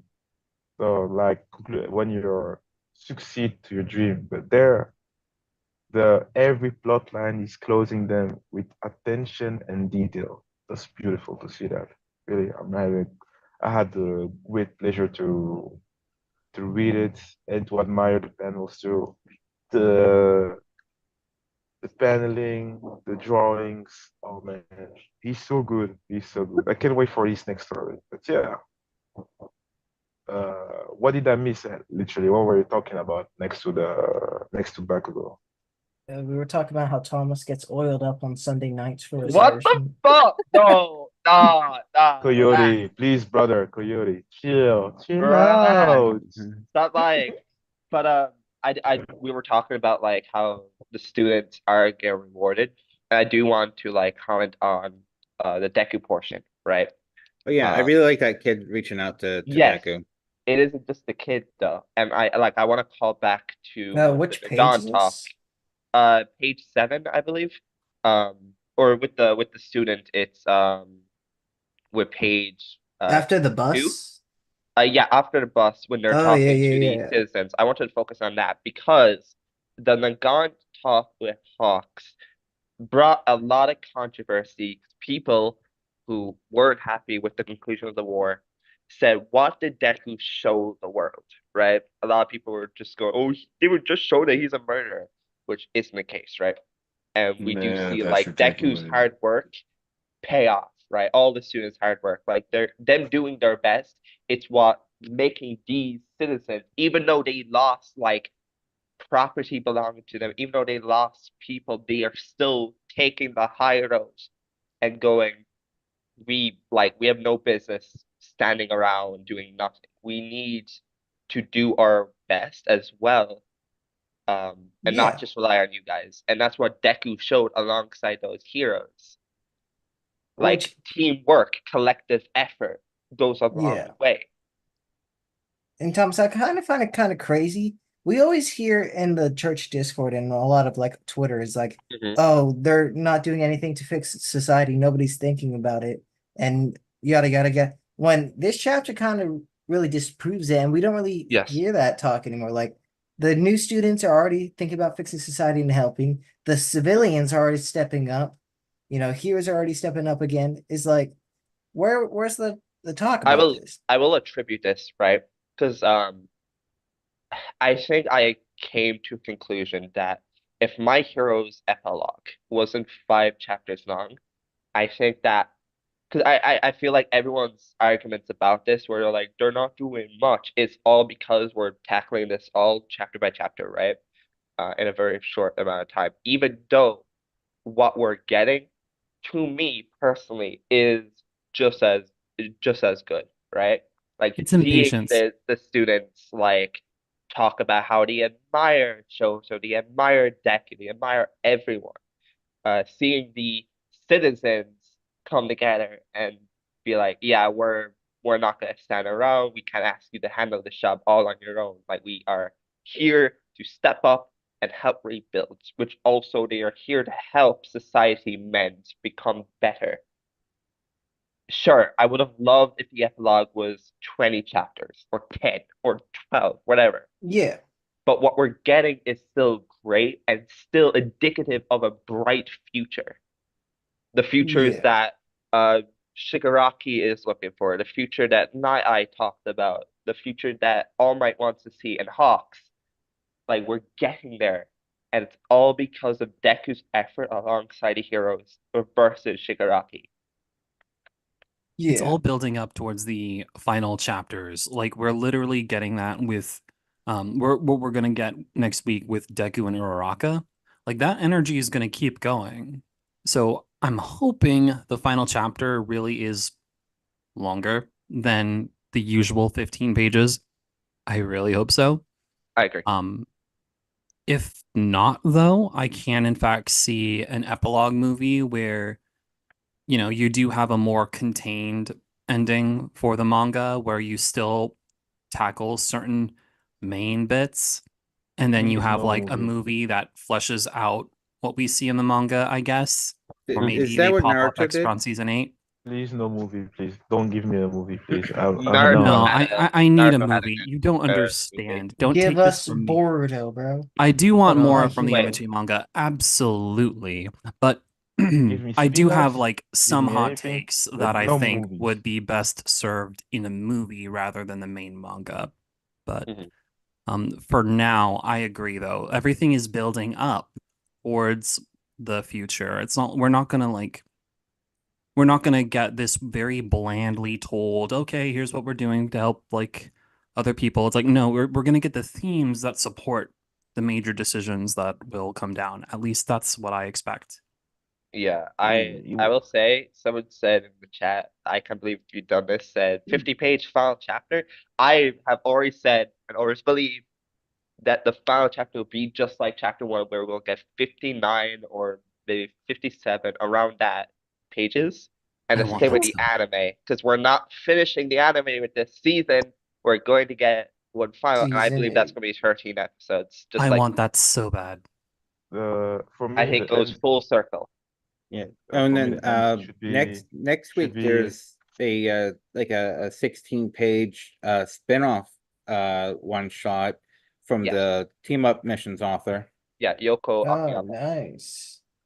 Also, and Ponzi, were you saying something, or were you just talking to people in your no. background? I was talking to you guys. Oh, what were you Because saying? Speak, go. so, so the thing about this last chapter for me should be a chapter that should end with like the maybe three life pages as Deku as a adult hero and Mm. talking why and saying that's why that he's the greatest that he's the greatest hero. Sorry, I'm just going under the a tunnel right now, You're so fine. you might hear some stuff. So yeah, okay, I'm getting because the load is the noise is too loud. I'm going in a few minutes. That's fine. Um, I do agree. I would love if the final chapter had like a quick uh like flash forward into the future to see Deku as the greatest hero. Um, I would not be surprised if the final chapter shows the comic spin we're working on, and Deku has like his own touch on it as well. We get to see it. Um, what if that's the My Hero Academia? But regardless, yeah, I remember the 10 movie plan, the Madman. Um, Please, no. I Stop would the love that. movies. I want that. I want One movie more every movies. year. Stop. Yeah, and I big want 6 more movies. Canon movies. Stories, sponsored by Horikoshi himself. Yes. Please, Deku can't keep fighting him. He's too overpowered. Where are these bumfuck villains coming from? Listen, it doesn't have to be just a Class 1A story. It could be other focus. We could get Koichi. Shoto is too strong. Bakugo is Endeavor's a cripple. Koichi's Well- in the manga right now, so Koichi movie right now. Post rehab Bakugo. Come on, man. Why are you doing that? Like, here's the thing: is that during All Might's era, crime was sitting at 6%, and then it started shooting up during Endeavor's era because Endeavor was the only nigga moving like that. Yeah. Yes. It was not normal. When you read the Vigilantes, you understand why it was 6%, man. That man was flying between cities. Yeah. Flying. But like now,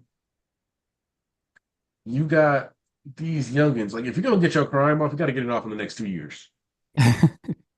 You got 2 years to be a successful criminal. Exactly, man. And not even because they have provisional licenses. They can still show up on your doorstep. Yeah. We got You want to do it at Mario out night? in this face? Tokoyami's right behind you.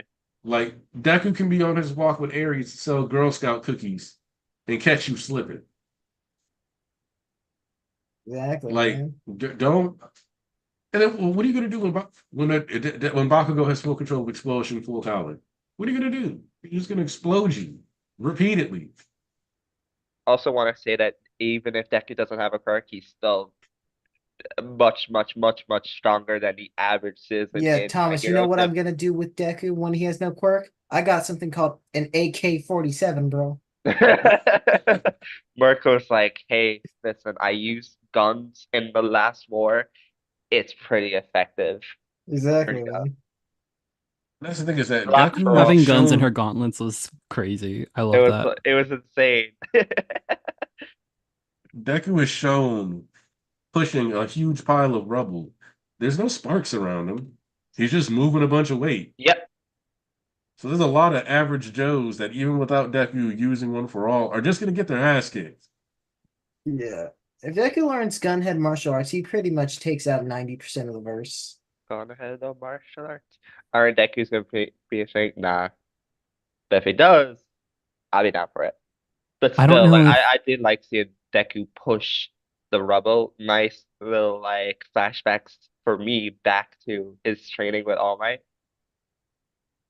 It was cute. Also, Deku's new hero costume. I like how it all combines the previous like hero What's costumes he's different had. about it? He is back to the beta type of design that he had, like the suit beta, where he doesn't have the iron soles. His like mid gauntlets have like this new, I don't know what the name of it. Like it's on the elbow. Yep. The gloves, the Air Force gloves, are different. It looks very like Shoto, and Endeavor's like gauntlets. Wait a minute, those gloves look familiar. Yeah, they look very much like Yes. Shoto's. No, not like Shoto. They look like a certain someone we know. Someone we know. Yeah, I think he No talks like way. this. No way. Mister! Oh Mister! my God. Mickey Mouse! Oh my. This guy. Oh, This brother. guy. This guy stinks. Ew. They look like Horikoshi. But I do like that I his do- new hero costume does combine elements of all of his past heroes. Because Hori commented, like, I can't remember the chapter, but he talked about the costume Epsilon or Zeta. And he mentions how every piece of it is like him gathering stuff along the way, and you can see the evolution of it. Here, it's full, like in your face. I adore I it. do kind of miss the tattered Gran Torino tape. I but do. I kind of wish that's not. He's gonna still keep it. He's just, it's out for I dry thought he 'cause that should shit just get a nasty. full yellow cape after that. Just like Endeavor's like vision, because his cape was Gran Torino's cape with like something attached Maybe to it to that's make it what longer. we last see of Gran Torino. He's like, I made this for you. And he just gives him the full yellow cape, man. And then he Let me goes, see that "Yeah, nice yeah, one." yeah, yeah, yeah, yeah." Huh? Who is this? Toshinori? Also, I love how All Might. Like it social like Gran Torino is technically a retcon, technically, but the way it's played off is so hilarious because it's basically yeah, he whooped my ass so much I was traumatized and kind of just like repressed those memories of having him in my life. I believe it's team up missions where Deku and Bakugo go to an island where Gran Torino brought All Might to. I've heard of it. I don't know if we got a translation because they've been moving very slowly with team up missions, but like All Might like repressed memories of that area because of how traumatized he was. And also he got high off shrooms there as well, which is a very cool like addition to his Just backstory. insane spin-off. So what you're saying is we've got Tall Might, All Might, Small Might, and High Might. Yes. All of the All Might. All the might. We love all of those elements of this character. We do. But I Do do we? also find it Also, fascinating about Nana too, because Nana All Might was for kind of a everyone. retcon, or was it a bad All translation? Because I think you it said was just a Nana meant to be, mistranslation. yeah. Okay. So I do want to ask because we got one last time. Well, I guess 2 times left Yes. that we can do this time and next week, and then we won't be able to ask this question again. What are you thinking for the next chapter? I have hot takes. I don't think we get a straight up confession. I actually do not. Do you think it's gonna be implied? I think it's more like it'll strongly lean toward. I mean, like, there's no outcome of this conversation in which Uraraka does not grow in admiration for Deku. Like, there's just not. Mhm. I don't know that this conversation ends in a straight up, confession. To me, the subject matter that's been set up is like what they're building an emotional bond centered around heroism is the thing. Like heroics is always at the center of MHA. For Uraraka, she interests me in that her the way she carries herself, she will suppress her feelings for the sake of others. Like and for Deku, he obviously went into his Dark Deku arc trying to shoulder everything the way All Might did. I'm very curious to see exactly how Horikoshi approaches this because there's introspection from Deku that many people have wanted. I'm sure, and we can't really avoid Deku's deep thoughts here because he's directly talking with Uraraka about heroics, about what it means to him not having been able to quote unquote save Shigaraki in the way he would have liked to. And I'm sure Uraraka will open up to Deku in that regard. But because of the nature of that conversation, it's not, I mean, it's just not like romantic, you know what I mean? Like Do you think that's it's gonna be actually Whiplash if we get to right. Like it Exactly. would be like, oh, I'm so sad about such and such that just happened. And it's like, I love you. It's like it's not gonna. So, I okay, know It's Toga gonna okay. be died, this. but I'm trying to I'm gonna hate. be honest with you. I'm gonna be honest with you. I just heard that. Okay, fair. In real life, sometimes death is the ultimate aphrodisiac.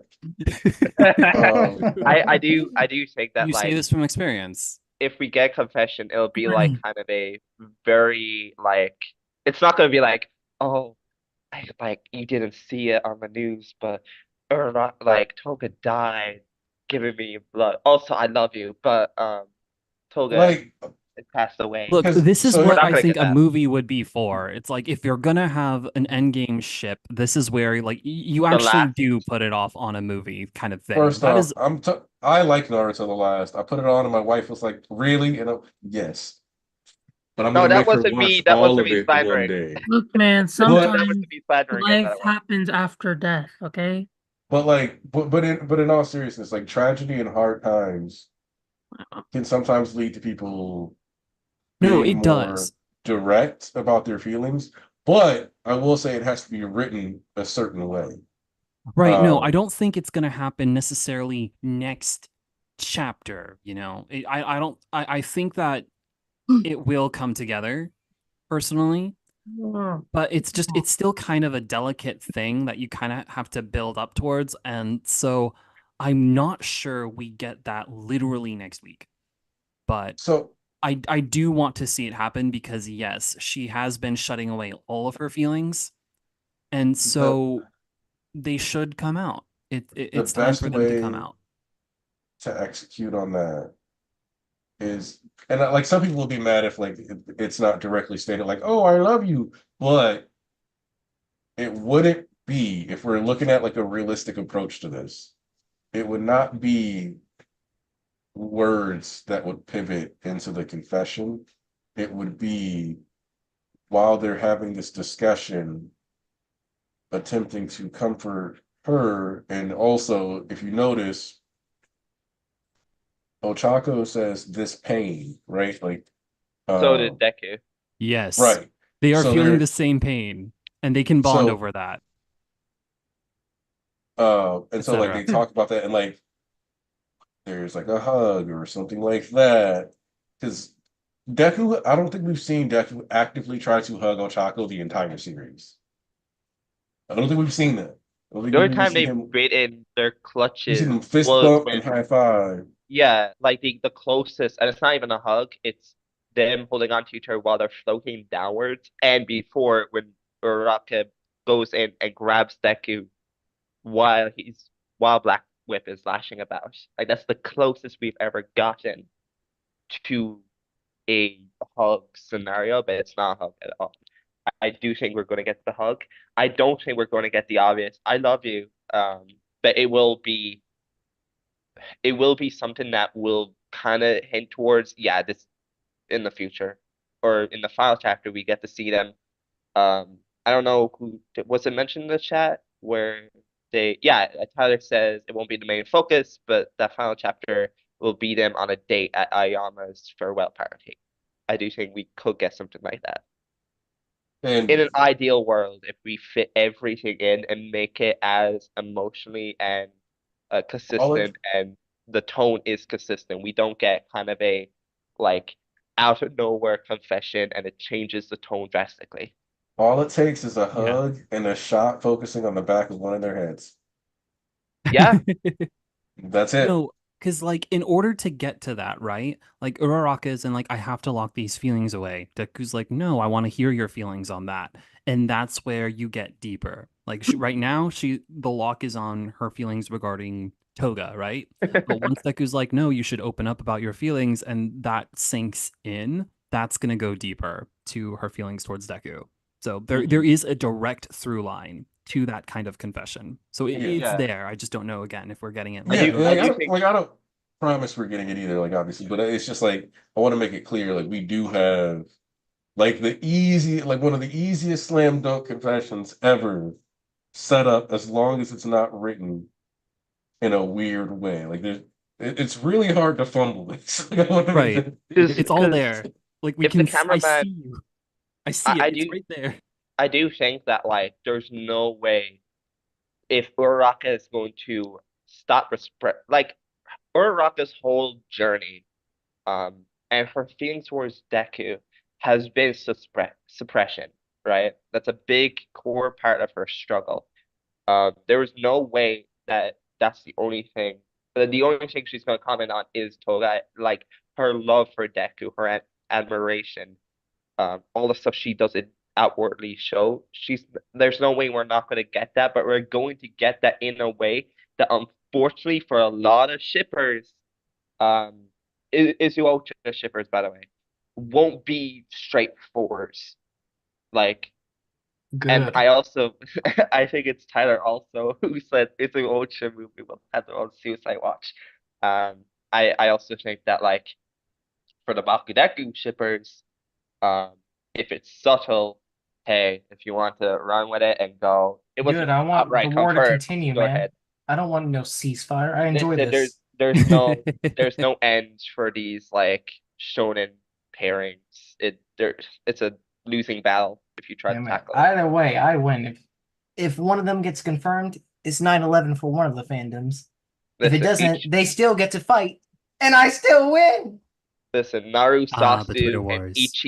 Ichiruki are still alive and well. They're still That is kicking. incredible to me. I don't speak on that because I never know what stray I'll catch in the future. Like that is a seething melting pot of hate and resentment that I wow. don't know how you could sit there, like just honestly sit there and tell me that you're reading like because like the only continuation Bleach has had, aside from light novels, right, is um the Hell chapter, right? And the final chapter, you get to see Ichigo and Orihime as a happy family, and you're still sitting there and going, "Oh, Rukia should have been with Ichigo, even though it's morally incorrect."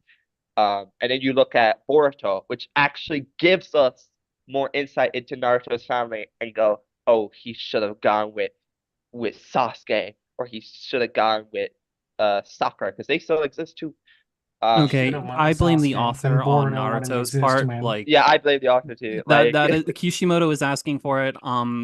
Kubo though, no. He wrote Yeah. Ichigo and Orihime is like the obvious pair from the it was very the beginning. I'm pretty sure it's the anime that like The anime pushed ruined it, it, yeah. right?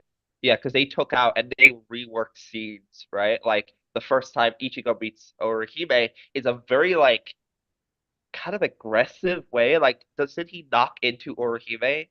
Yes, and she runs away terrified of his face, which Yeah, never happens in the manga. But there yeah, are a lot of things like that in Bleach. That's a rabbit hole basically. But yeah. no, Orihime loves his face. I don't speak on it on Twitter for sure because that is still a hotly debated topic.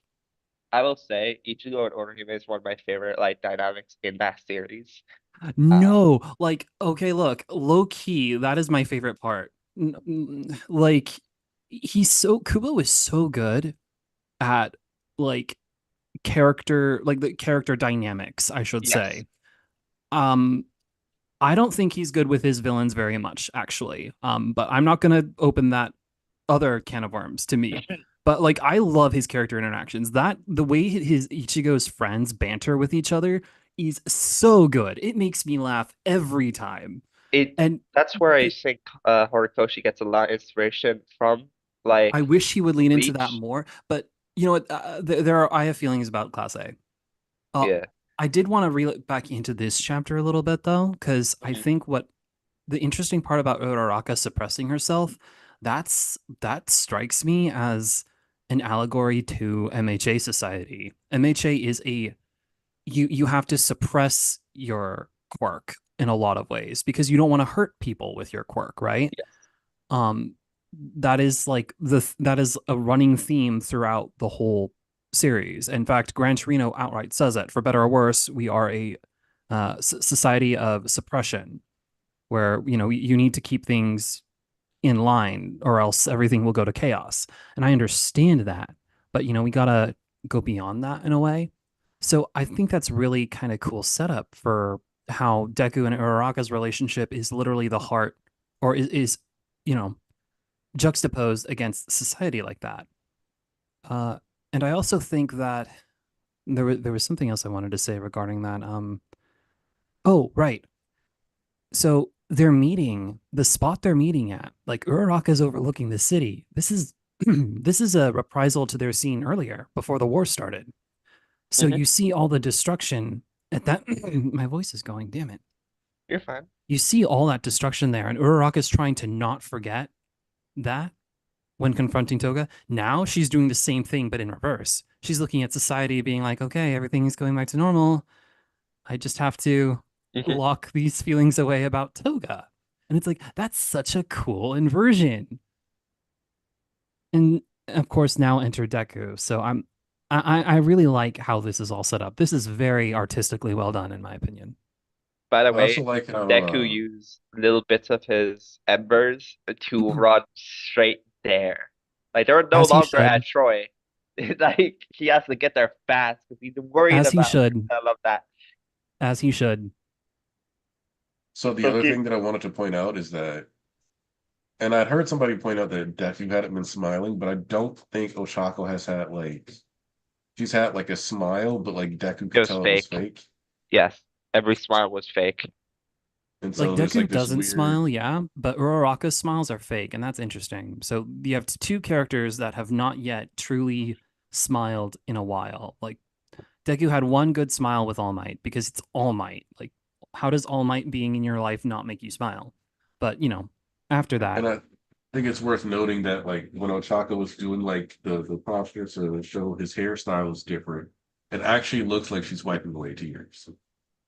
Like if you ever seen somebody do like when you have like something on your hands and you're trying not to Yeah, she cry, was just trying to roast him, man. I don't want to believe that. but it's just the hand posturing looks so similar that you see enough people cry, little baby. You know it's like, yeah, I just my daughter. She's eating hot chip right now. Aw, The She's hot one year chip, old. like She's the super spicy one. she's eating those flaming hot munchies. Like the challenge shit? crazy No, how no, a no, no, baby no. can handle those better than me. That's insane. I was about No, to no, say, no, no. Anarchy, why are you feeding them the challenge shits, man? No, she's eating flaming hot munchies. So the thing is that, and I do love to brag about this. My daughter has a sophisticated palate. She is a 1 year old that eats things like coleslaw. She will actually eat broccoli. oh my god, Oh, She oh loves my spring God, that is rolls. amazing. don't We were feed at her fruit. we were at don't feed her fruit. No, fruit is what makes it hard for. Well, that's what I heard. Fruit makes it hard for babies to go for healthy food. They want the fruit kind of thing because it's so sweet and sugary and good for them, or well, Uh, tastes good compared to vegetables um, that are typically rather bland. she likes takoyaki. She really likes takoyaki. Oh, wait, no, now I'm scared. What? That is actually a flag. Wait. Hold on. That is. Man, I was I've about to never ask heard of something really that. stupid, man. I'm sorry. And I'm about to say now, what is takoyaki, man? It's Octopus. like octopus like Small octopus. bites. Ew, Anarchy, why? It's fried actually small pretty octopus. good. It is a very soft texture that should actually be very easy for infants to digest Yes. to eat. Like you don't have to chew that very hard at all. But it's so we'll weird. cut them in half, and then she'll straight up pick one up in her little baby hands, and then just go, oh. Oh, that's cute. That's so Um, like interesting. I've never Oh, I want to heard of gag. like a baby has like a palate. That's a that's a like a older person's palate. Like that's crazy.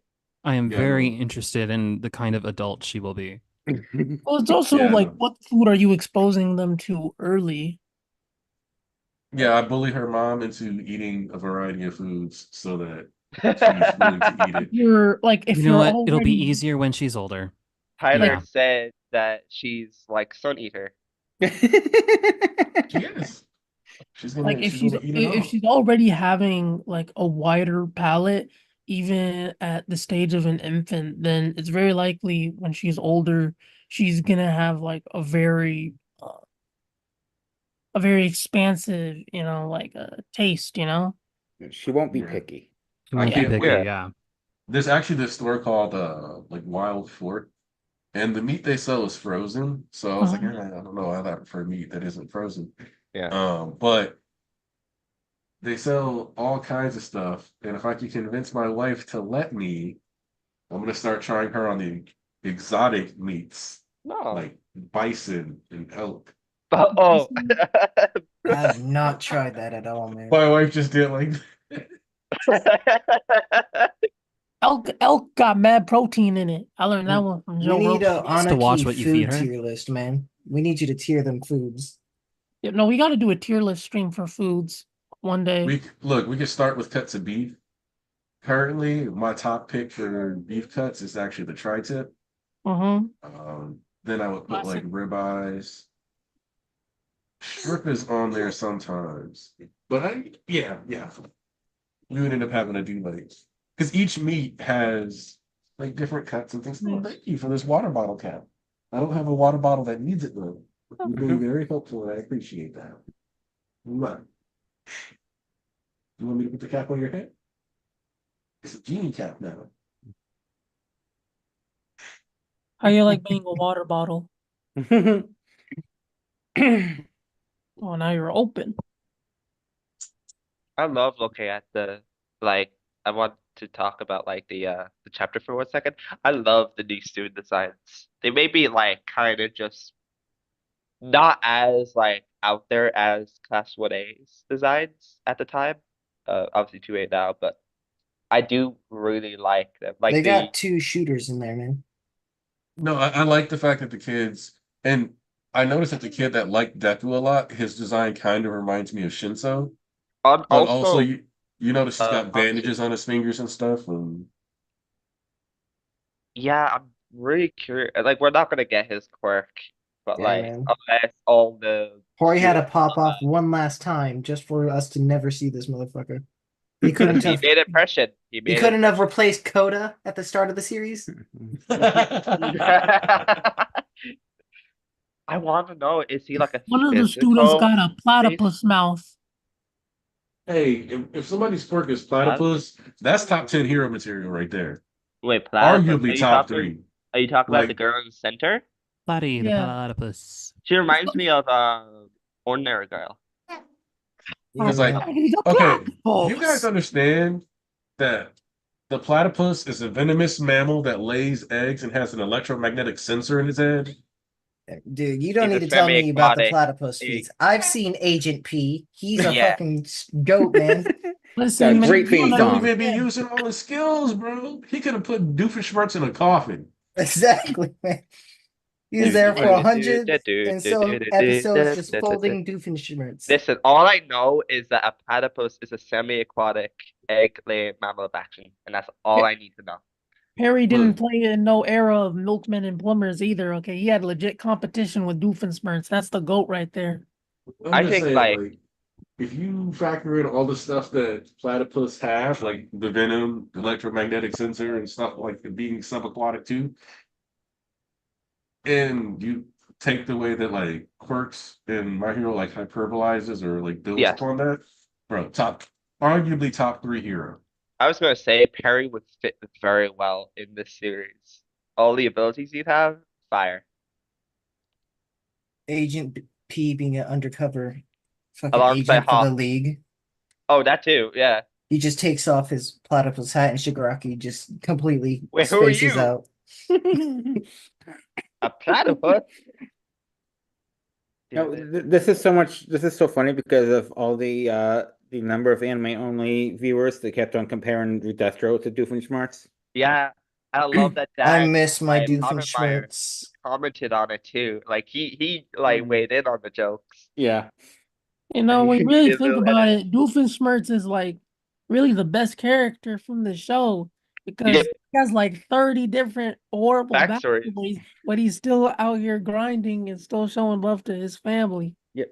Both of How his did Your Yeah. parents parents did not show up to show his up at birth. the like how? Like how is that God, possible? up at my birth. Give me the That's perfect why he anime still show character. love to Vanessa. He breaking those generational curses, man. How can Yep. I hate on a man like that? That's a goat right there. He's the best dad in the series. Yeah. You said that, and that almost makes me want to start like a Phineas and Ferb rewatch. You should. They're Just so I they're can, coming like- out with a new series, yeah. Yeah, They are. yeah. Yeah. There was like a clip that came out where dad was like crying about how good it is in his eyes. I'm excited. Yeah, he said it looked so beautiful in Also, color. this is random, but Dress me up as a is nun. it me or did Gina switch to black denim? Yeah, Yeah. I was No, he gonna did, he mention did. that he switched outfits. Yeah, it looks cool. So, what are the thoughts of Cementos as the new 1A homeroom teacher? Because I was not expecting him to be the homeroom teacher. Well, I think he like was it. Should a just retire. 3rd-year teacher before, so. Mhm. I love his face when he's like, my class insisted on apologizing. He looks so disgusted and distraught. Poor Cementos. Jimmy, do you want to just go down there? And I play with do your cat? like seeing Cementos take up such a like, cause like, let's be honest, class 1A, like the actual class itself, is the place to be after the war. All He has I'm a gonna lot of say stuff. is He has a lot of like, he has big shoes to fill for Aizawa. Where's that fraud Vlad King at? I don't know. We haven't seen him at all. He quit. He quit. He ain't like that. We see ectoplasm. Where's Vlad King? He ain't like that, bro. He quit. He saw Vlad didn't all the quit. damage in the city and said, oh, nope, nope, it's gonna be too hard to get blood here now. And then Get left. Death Arms as the new homeroom teacher. I don't know. Nah, bro, don't. He retired. Hey, I mean, hey, one final hoorah. That Arab's got a you know, shot hey, in the you new know what's one opening. thing we don't so, know? We hey. don't know these. We don't know these here. We don't know these here heroes. You know, like Yeah. retirement policies. We don't know that. He realized he still has to make bread, bro. Bro, you know, Death He Arm's got can't a just nice bum pension out from anymore. his He has to agency. make bread. Bro, wait, for all you know, he got a nice, he got a nice pension from his agency. He can live off that for the rest of his life. You know how much work Death he Arms put in? coming out, and now we're gonna see Roy Musha be like, maybe it is time I show them that I really am the #1 hero. He says, Endeavor's I got one more. gone. Yeah, Everyone's Think about it. Roy The Moshi current got #1 hero one more season in is him. Genius. Yeah, until your Roy Musha comes back. Listen, man, he's gonna be the LeBron of this, okay? He's gonna be 40 years old, dropping 25 points a game, okay? Watch. Like, Wait, if you- wait, Tony, are you saying that in the final chapter, the new villain, quote unquote, will show up? He'll be like, "I'm here to destroy you all," and then Roy Musha comes up behind and like cuts him down. Exactly. And He's goes, gonna "I'm say, here." "Ugh, time to show you young folk how it's done." I remember Goes on a like a generational few run, weeks gets the ago, #1 title, retires that the fake GOAT. All Might like try to be the new symbol. Now I'm gonna be the new symbol. look, you know what's gonna happen? But That evil villain kid, if Yorimusha does try to step out, is gonna get waxed. And then class 2A is gonna pull up on the kid, and Deku no Chaco are gonna be like, hold up, hold up, hold up. And they're gonna take him for ice cream. And He's great. not gonna be a villain. Boo. They're gonna save Yeah, him. if the last chapter isn't like literally 50 pages to cover that, whole thing with the villain and whatnot, then we're getting a movie because there's no way. There's no way. Like, how do you cover Movie his story? 5. Also, I'm actually looking forward to movie 4. I'm excited. I'm not. I need It's it. probably- It looks like Heroes Rising Part Yes. 2. I love that movie That so much. Bounty song as well. God, I need it. It's probably going to fit into the timeline the worst of any movie. I'll mean, be we honest know about that. where it is in time. Are you saying like the events of Yeah. it? What? Because it looks like Deku was supposed to have his Far From Home costume with the Deku Black Art. I mean, So I that's always what it assumed, looks like. I always assumed the movie takes place. Obviously, it takes place after the trailer arc. She's like Hatsume is working on it. It's definitely before Deku meets up with Aoyama. So I see it fitting perfectly. We don't know when Deku got it, so he could have got it like we could get like Deku getting it for the first time in this movie, and that's what covers it. Oh, so you think it's going to take place like right before Deku Black, The- effectively, or like No, afterwards. you're a baby. Yeah, I'm pretty sure Pretty it's set after the trader arc when they're still going out and looking for All For One Yes, before Their patrols. before All Might and Tsukaguchi revealed the plan to them. yes. Like when they are like, because I remember back like, was it 2 years ago? I feel like it was 2 years ago, maybe less. When we saw them come back from patrols, a lot of people were disappointed because they wanted to see those patrols. And in the trailers that we got to see them on patrol. And even in the anime, we got to see a tiny bit of it. Yeah, and we got to see they were in the group leaders were the ones that Mount Lady Yes. designated before they went out. Yeah, Deku, Bakugo, and Shoto. I'm excited for this movie. I'm just really like, because there have been like a lot of like little IMAX videos put out and like some new shots. And the movie looks so good. It looks gorgeous. I hate all those designs. I'm not gonna lie. I'm just a cynic, man. I think the gold, obviously where I'm from, green and gold is like a part of my area. So Yeah, I love you it. But I Irishman. think in terms of like synergy, the gold should have been yellow to match the cape. The Packers, yeah, boy. Is that the colors of the Packers? The Green Bay Packers, yeah, the green and gold, green and yellow. Oh, that's great. Hi, little baby. Where you going? Say hi.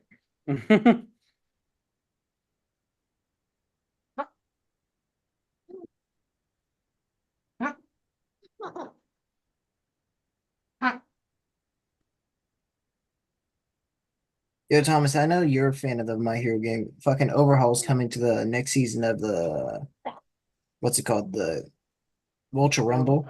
So Overhaul's gonna We be the talk about next character. overhaul. Huh? We talk about overhaul. Sorry, I had to leave for a No, second. no, I was saying like I know you're a fan of the My Hero games and shit. The Overhaul's coming to the next season of Ultra Ooh, Rumble. And You then mentioned this, Shigaraki's also getting a new skill set. please. Oh my God. and I'm just sad we still don't have a truly good console My Hero game. Yeah, this one that's not fighting. I agree. I like. Don't the My Hero fighters that I played weren't even that good either. One Piece ain't ever gonna have a good game. Listen.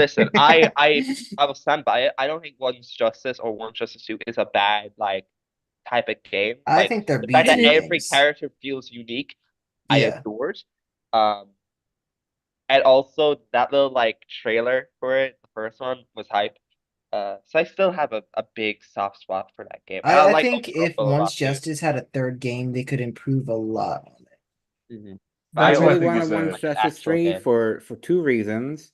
One, the hero and villain stories would actually be different, so you're not playing Yeah. the same scenario twice because you got joint training, then you got the MVA. And I really, really want them to make Hero 2 like a rhythm game. Hero 2. You know, the the song. song. Hero Oh to yeah. I am a hero. Oh, okay. They're probably just gonna make that a slideshow as they normally do. Yeah, I'm because I really know, expecting Zero is gonna make bank. Uh, Like it's gonna make huge because I know, bank. like in the Demon Slayer one, there was like a couple of mini games where you had like rhythm button presses. yeah, So but that the Viking they don't really I'd be do cool for even that. in the JJK game, they slideshowed a majority of this thing. That game well, was I disappointing, I but heard nothing I'm but bad excited to things about see. that game. So I'm excited to see its Listen, future. I'll say this: the JJK game is overhated. I will say that. I do think it's overhated, but I just If it wasn't was for 20 it. to $30, it would be much more like accepted. I would say that. I played My Hero Ultra Impact. They're currently running a season 7. Oh, I see. I saw a lot of tweets about that. On my timeline. I do think that like I always like Tyler said best, like a My Hero and Fire Emblem type game. The story written by Horikoshi would be fire. And I played what's that game? Grand Blue Fantasy when it had its like little collab, and I loved this. Like it was so cool. So something like that would be cool. Or make an entire game based around the fantasy story. There's so much they could do with My Hero as a game, and they refuse to market on My Hero other than quirks going against each other. This is a shonen at the end of the day. Um, I just Like want people have said, make it RPG, fucking make an MMO. But if you're gonna just make arena fighters, just make something else. Just don't do it. That's the only way you're willing to make a fighter is like an arena fighter. Please give us something different. Like hell, like Demon Slayer. Okay, you know what's crazy is that I don't really play like the Soulsborne Souls type games like oh, that. you're But lucky. Demon Slayer is like you realize it's the perfect anime for a Souls Yes, absolutely. like it's supposed to feel almost impossible to beat the demons anyway, so it's like the perfect one for that. Like I'm you could currently playing slap Elden that Ring. shit in at any like 100 years before Mhm. and let your character develop their own breathing style and have a field day with it. I'm currently Yeah, playing yeah. Elden Ring. Listen. You know, the Mimic I team am at you know, kind of replicate the same feeling of those team fights as well. Mhm. And even like before you enter like certain bosses, you can summon NPCs to help you. Like there are ways for Demon Slayer to make the perfect Souls game, but I'm currently playing Elden Ring. I love it. I'm about to fight like Radon. Actually, no, I fought Radon twice. I got him below half health. I was very proud of myself for that. Um, However, I've been thinking of a lot of anime that could, because there's a lot of anime inspired like fights in it. It'd be perfect. Yeah, jumping demons in a Souls game with posture would be peak. Absolutely. It And you just can gather depends, like because like certain scrolls or something to mimic, like you could attach it, because Ashes of War would be the the styles. I don't know. It's kind of hard for me to say like I would want that for like a anime game, because I know like the conditions they always put in, like Bandai rushes a lot of the fucking games. Like the JJK Cursed Clash game, like the base roster was supposed to have a lot of the Kyoto students, like all of them as base roster, and they were forced to like put the game out with uh like most of them not in them at all. So We only have Maya and Momo, right?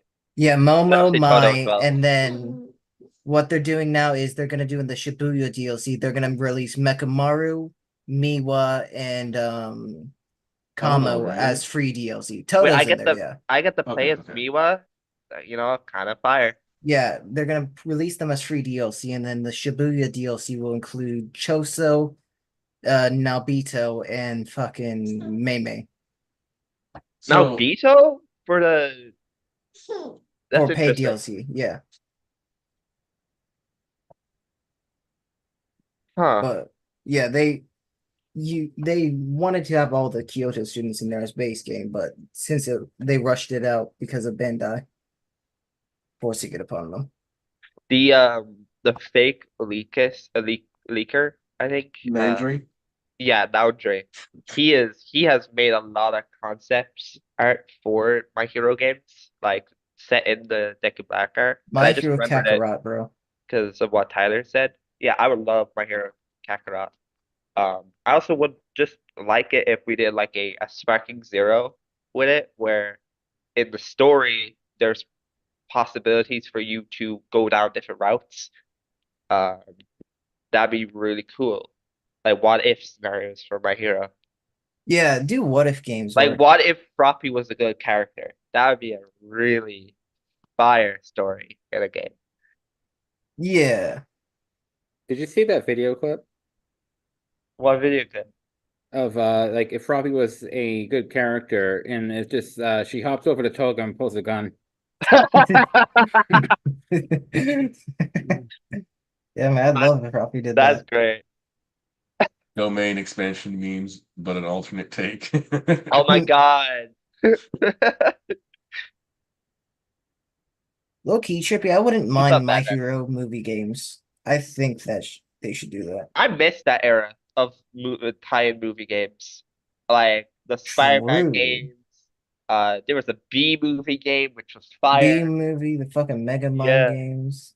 those are Over. great. I miss them. They weren't the best, but they were really, I like my shitty games, man. yeah, me too. Yeah, no, listen, it wasn't intentional slandering. I just want to make a little joke. No, that's fine, Robbie is slandering. like the 5 out of 10 in the series, but I still like her. Yeah. But yeah, like a movie tie game for My Hero. I would love to play the second movie as a video game. Or Oh my just do God. like once the fourth movie, let's say the fourth is the last game, do the quadrilogy like movie game where Mm. you get to play all four games. Also, there's so much information on these villains that I just want to know. Like more Yeah. about Ryan's backstory, and his struggles with his quirk. Stuff about Wolfram, because he has never been name dropped in that movie, and we don't really never explored his past. The only 'Cause he's a bits of bum. his past that we know of is that he met with All for One. That's the extent, right? And then Flickturn is very interesting. Like the fact that his quirk caused him to not have social interactions. That's cool. Like give us that. You And can his leave little all of Flex. the squads too, like Chimera, uh so on, Leviathan, so on and so forth. Like, give us that. Yeah, it'll just take my hero like maybe 5 more years before we get like a good one, like a Yeah. really good one.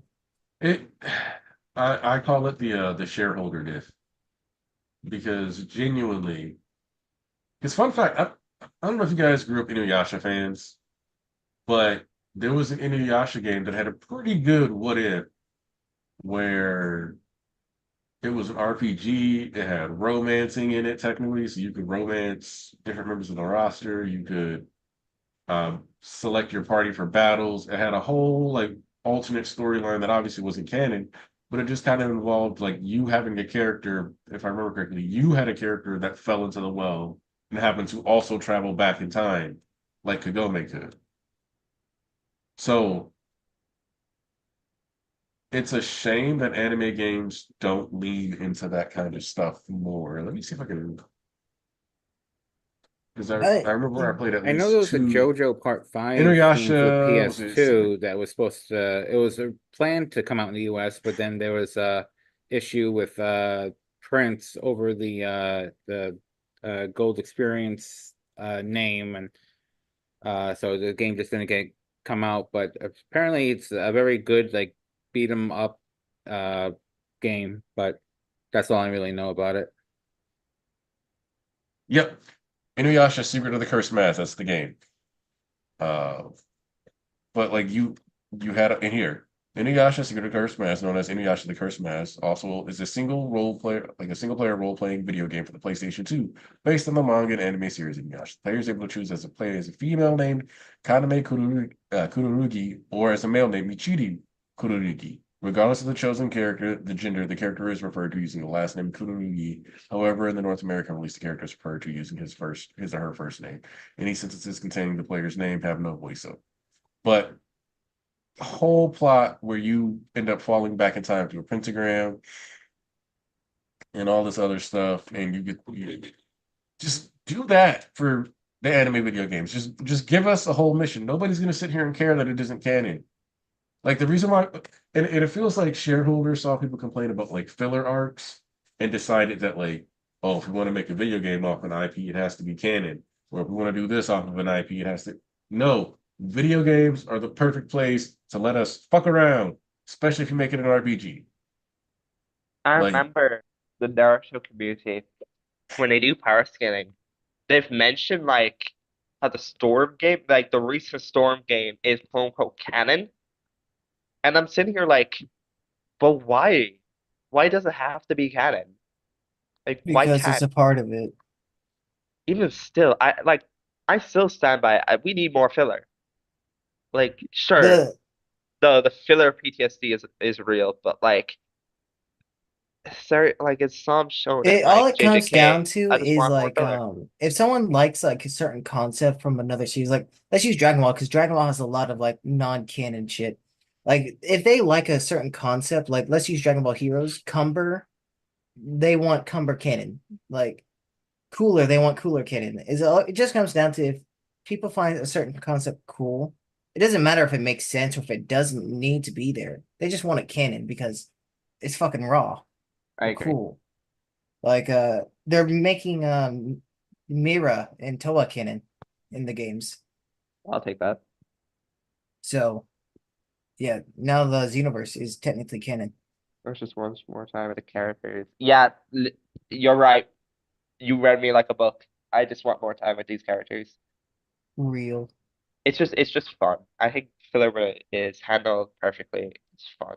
Sure, the Bound arc comes to mind for a lot of people. I haven't watched it, but I know a lot of people don't like it. Um, like, but there's still a lot of like filler, especially old Dragon Ball. It's just fun. I'm pretty sure in old Dragon Ball, Trevor, you probably know, but like there was a dark Nimbus. Like there was the evil version of the Nimbus. Yes, there was a Dark Nimbus. I'm not sure if that was in a game, but It was in the anime.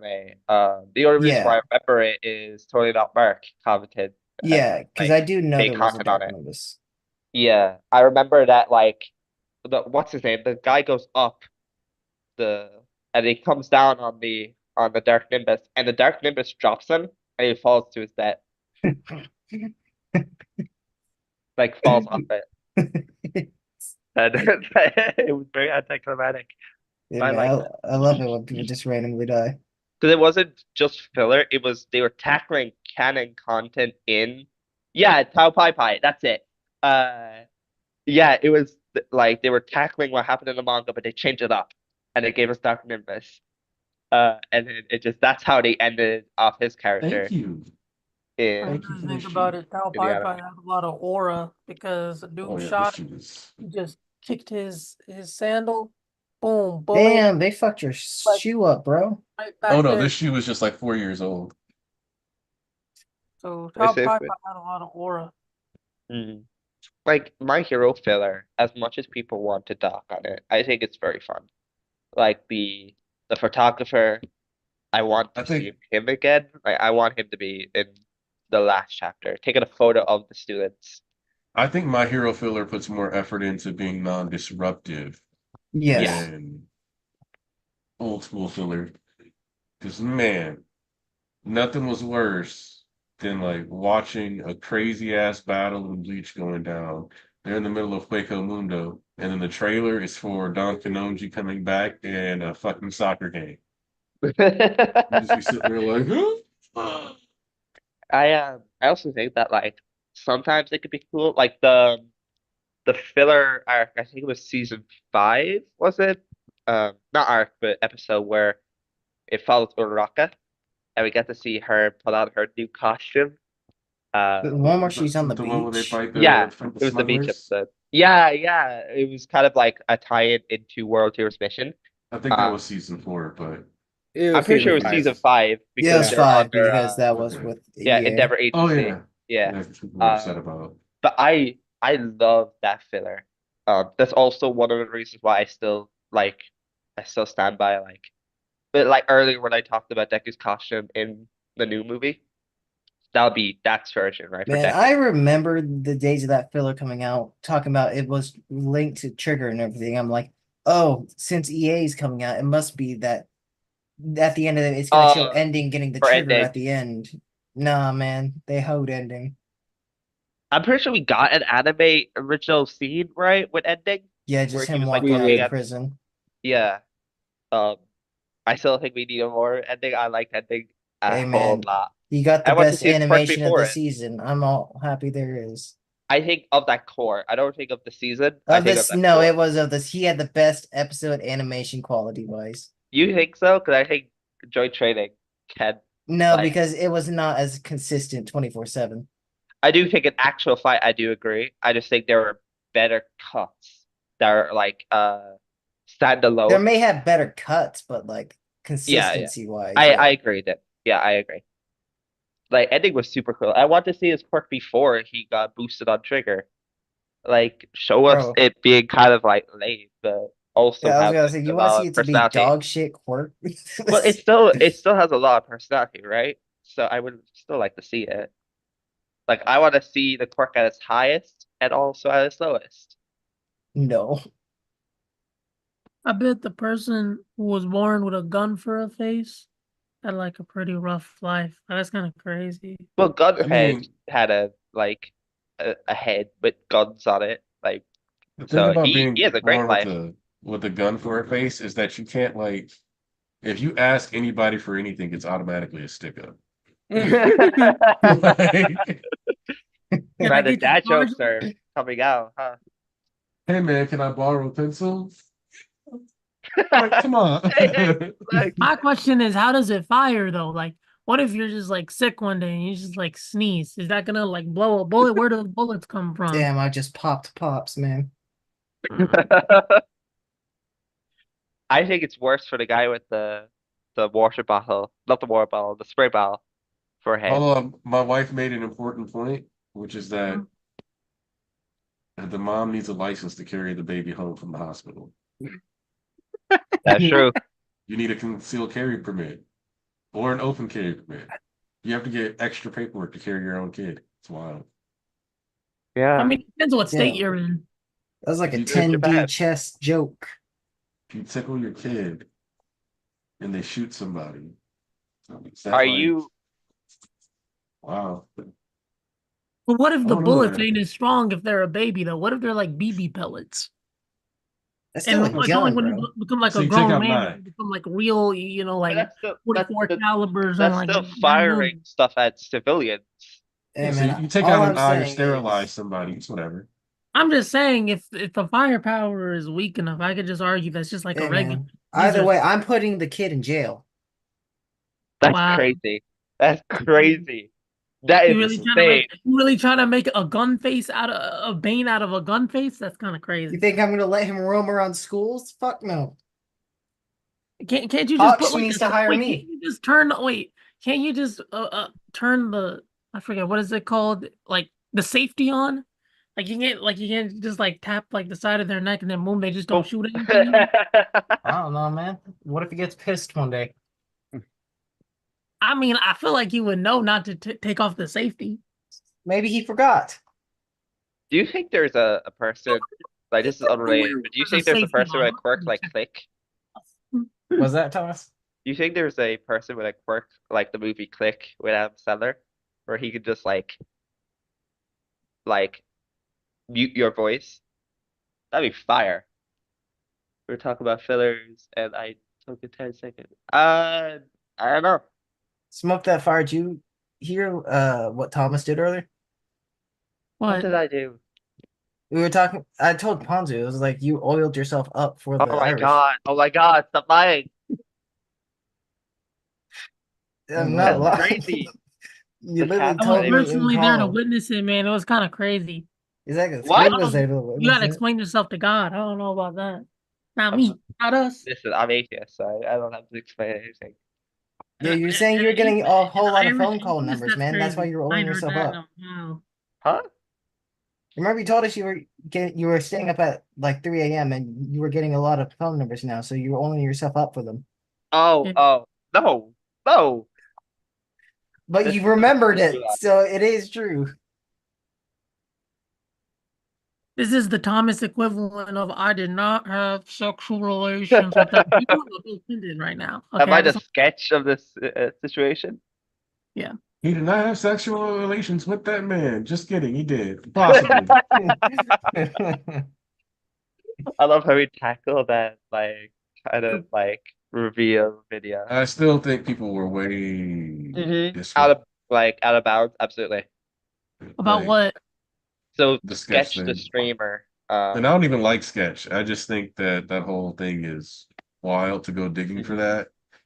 And I think that happening like a week or two after the Dr. Disrespect thing, Yeah. and it feels like sketch was considered more controversial than Dr. Disrespect in that regard. And I Dude, think that's people Doesn't already let you know forgot how about. awful a site like Kick is.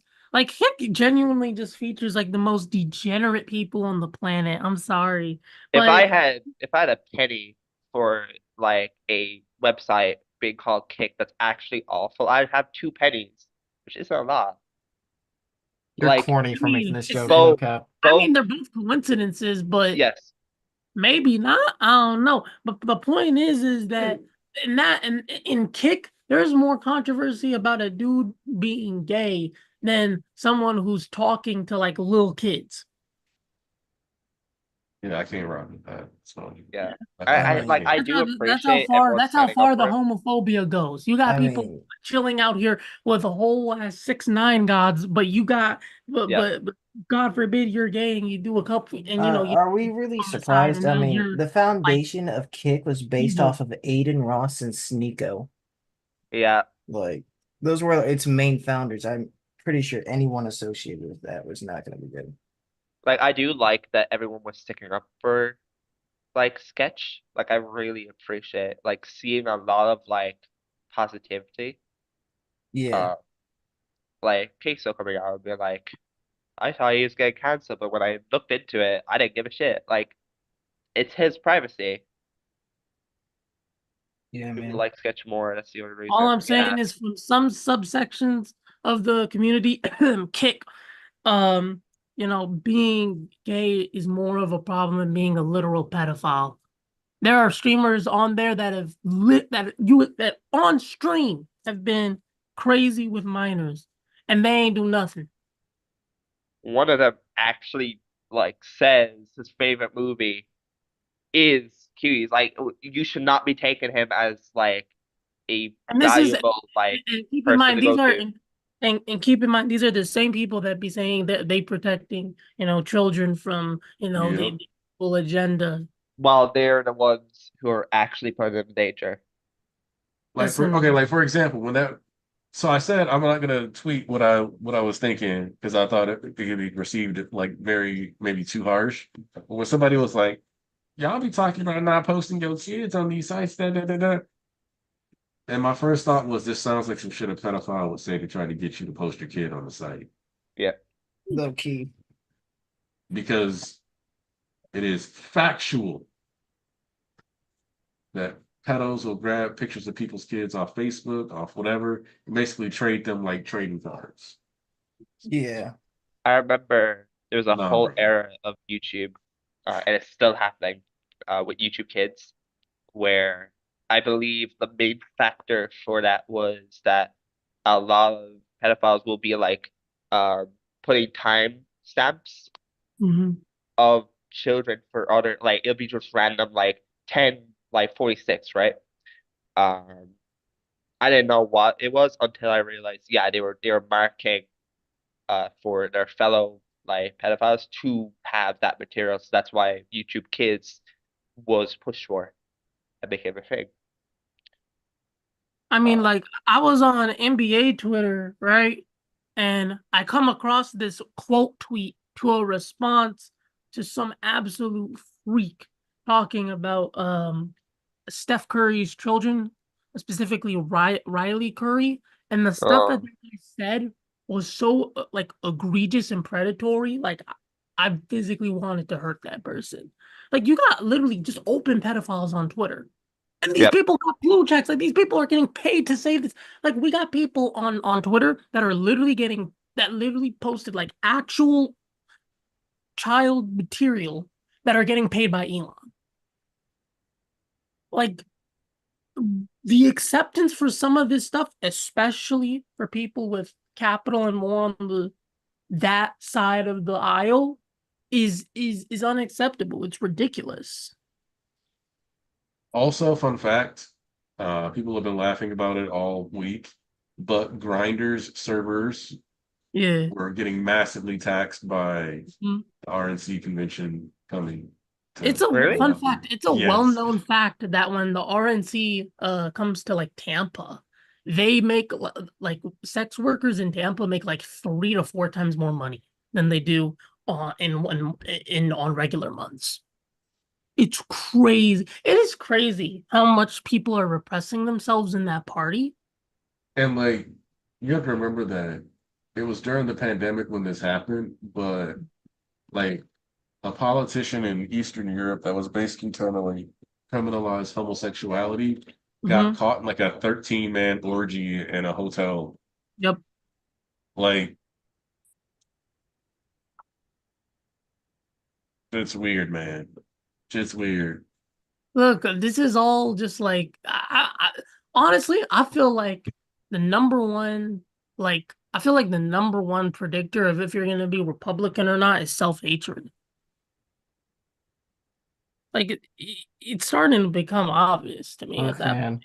I hate myself every day I wake up, but I don't want to be Republican. I don't want to vote at all. Yeah, but imagine you hate yourself so much that even like traits other people share with you, you want them to suffer as well. Like you hate the fact you're gay, so you want homosexual marriage and same-sex marriage and all that, and all these LGBT protections to just be gone. I hate To make yourself everybody a literal personally. sexual practice. You know what? You have to hate yourself to do that? Yeah, but I Feel hate bad myself for so them. much that I just hate everyone. Like, I specifically hate Thomas. for whatever reason. I don't know why, but You I hate him just because like he's making Irish. shit up about You're a British Thomas. separatist. I know. Yeah, Thomas is Oh. Thomas is British, so that is the main reason. No! Oh my god. All right, Oh, all right, all right, you're all gonna right, have all me right, crash all right. out. I won't lie. You We're crashing we're out gonna, is like a little chihuahua trying to come at someone. Um, Break out that So- Gaelic on him. Show him that you ain't no colonizer. Break out All that right. Gaelic. we're gonna Football. recenter. Okay. We're gonna recenter. Hold on. It's almost 1 o'clock, Monica, and she's I playing gotta. with Yeah, the man. power outlet. No, she's playing with my charger. I'm okay with her Okay. holding Yeah, this. you think she's gonna play with the power outlet in Onyx's Look. life? Oh, I should also mention that here. Want to see something? Watch this. Mm-hmm. Oh. Oh my god. That's so, So, yeah. cute. She adores fire too. So she has a better palate than a lot of adults. She likes fire. And oh, here. I want to see something extra music. Here, hold this controller. Yeah, you can play with this video game. Oh, you don't want the video game controller? You'd rather play with the charger?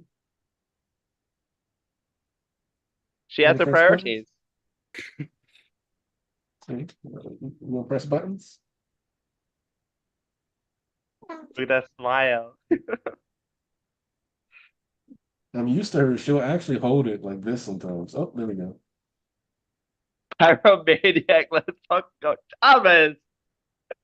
So yeah, that's my daughter. She's really cool. She's cooler than you probably. Oh, I just opened my Steam menu. All right. Band for Oh. band, I know she cooler than Thomas. Facts. Whoa! I mean, a better palate. She can handle spicy food, so hey, that's something. Objectively, if we do the math on this, if we do the research, if we do like a normal distribution, you will clearly see that his daughter is cooler than Thomas. Are Yeah. we like? Can I be honest? we do. Yeah, I mean, her teeth are normal compared to Thomas. Let's okay, shut up. Let's just talk about how every stream is just like a and bashing presumably she against doesn't have me. a British accent, so that makes it even better. Oh my god, I don't even have a British accent. You kind of do sound British sometimes. Oh my god, I'm gonna. Ooh. Okay. We're gonna pivot. Ooh. We're gonna go final thoughts on chapter and predictions of next week. Starting with Seth. If Seth is still here. Seth went night night. Oh, forgot Seth was not collected. All right. What's up? Joseph. Whoa, wait, hold on. You He woke woke him up. My mic was off I was for saying- some reason. I'll say final thoughts and predictions. All right. So thanks guys for having me. Again, I can't believe we only have a few left. But never mind. I'm gonna focus on the positives. We have a pretty good chapter this week. It's a lot of it's still setup, but we know what we're getting next week. It's pretty exciting to finally see both Deku and Uraraka open up for their feelings regarding all that has happened so far. I'm really excited to see how how that carries over into the final chapter as well, just to see where the message goes. This one though, it's not that I don't have much to say. It's more like just I am watching, I am paying attention kind of thing. It's like, okay, Hori, I see what you're setting up here. Please deliver. It really is a super easy bag, like you said. Like Deku just has to collect. I do think there were some points here of, I guess, controversy. I didn't mind the edge shot stuff at all. I thought I would. Way back when, I thought I would. But the way it works here is that, like, I don't care if Bakugo has angst over edge shot. Like, compared to Shigaraki and Toga, edge shot is, like, not on my radar in terms of, oh, yeah, like, I would have totally stopped to mourn for edge shot with Bakugo here. No, I really like this moment of levity, actually. And edge shot is so much better like this. Like, this is, I laughed so hard when I saw that. I'm like, oh, this is great. Honestly, this, to me, this is better than dying, quite frankly. Just like, that's it. This is his life now. This is good. No, so to me, I honestly just, I didn't need the angst over edge shot. It's not nearly as important as the other topics in this chapter. I'm glad that, the new blood, the new 1A students, they're not taking up a lot of spotlight either. They're there just to set both the tone really going into it. And it contrasts a lot with what Uraraka is feeling is the thing. Like, this was a very lighthearted chapter for the most part, but it's that contrast, like that was set up really well, which I really appreciate. So yeah, this was a pretty good build-up chapter, honestly. Like, I know some people probably think it's one of the weaker ones out of the epilogue 3, but to me, this is just, the ride is keep going. We needed some levity as well. I was really happy to see it. I loved seeing Ida being just the protector of his classmates, especially of Todoroki and Bakugo, who are like, people are like, oh yeah, these are like, with Deku, these are the big three. They're still kids. So I liked seeing Ida in that role too. I had a smile on my face the whole chapter pretty much. So yeah, I'm very much looking forward to next time. I like how it's framed. I think Deku and Uraraka's relationship actually really interestingly mirrors society with how, suppression is in the MHA world. So I'm looking forward to that a lot. Yeah, not too much to say this week, but I'm still very excited and happy. So thank you again for having me, and I'll catch you guys next time. Yeah, make sure you subscribe to Seth's YouTube channel. He's starting that up again or recently. So Oh, make sure shucks. you subscribe to that bitch. Yes, sir. I did in fact record my reaction to this chapter live. Yeah, if you go wanna check check out it his reaction. Check that shit out. Yeah, Thank you. I'm gonna plan on watching that once this wraps up. Did you toss it to self-promotion? Yeah, I will Okay. when I get off the stream. Yeah, So, once the Okay. stream is over, head over to self-promotion and check that out. Post it in thank the Yes, you. sir. one of you post it in the description. Yeah.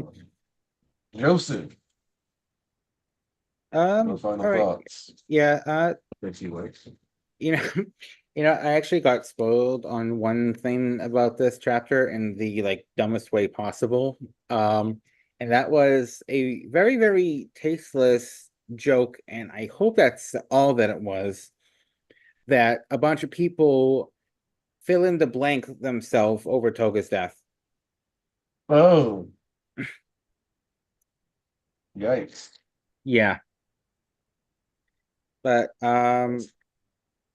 like the biggest issue I had with this chapter is probably Edge Shot, but like in the grand scheme, it's really not a big deal, like Seth said. So like I've warmed up to it a little, but I'm not really sure not really sure how I feel about it, but I just found myself curious as like if the anime is gonna give him a squeaky voice or he's gonna have his normal deep voice with that little body, which would be funny.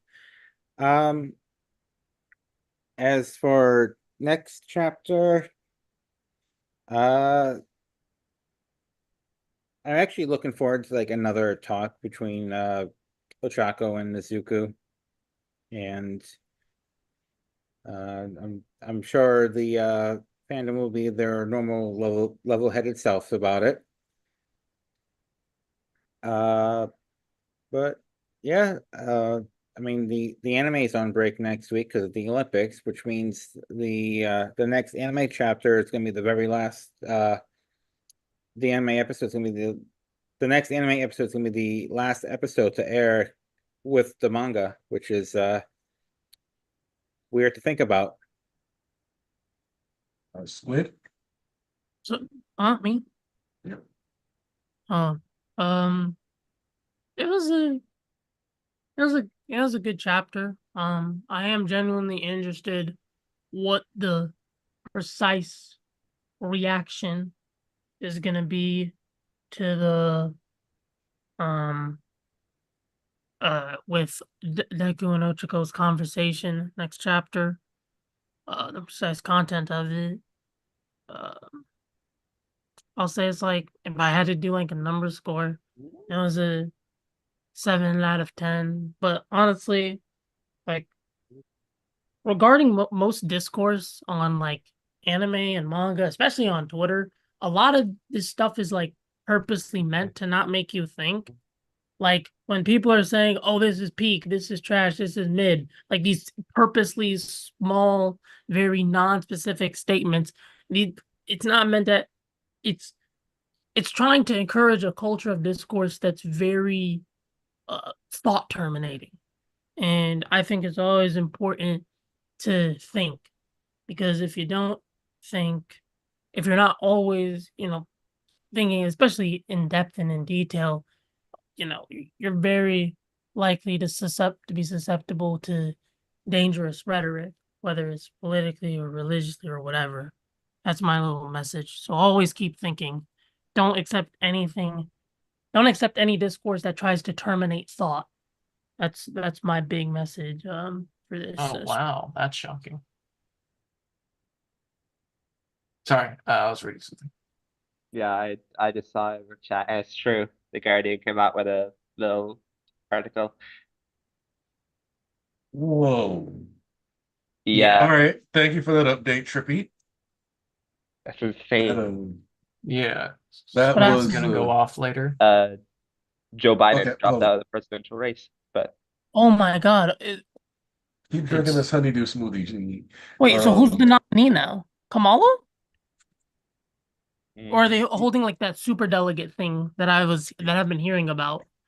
he said, Go I ahead. believe it's in best interest of my party and country to stand down and to focus on my duties as president for the remainder of my term.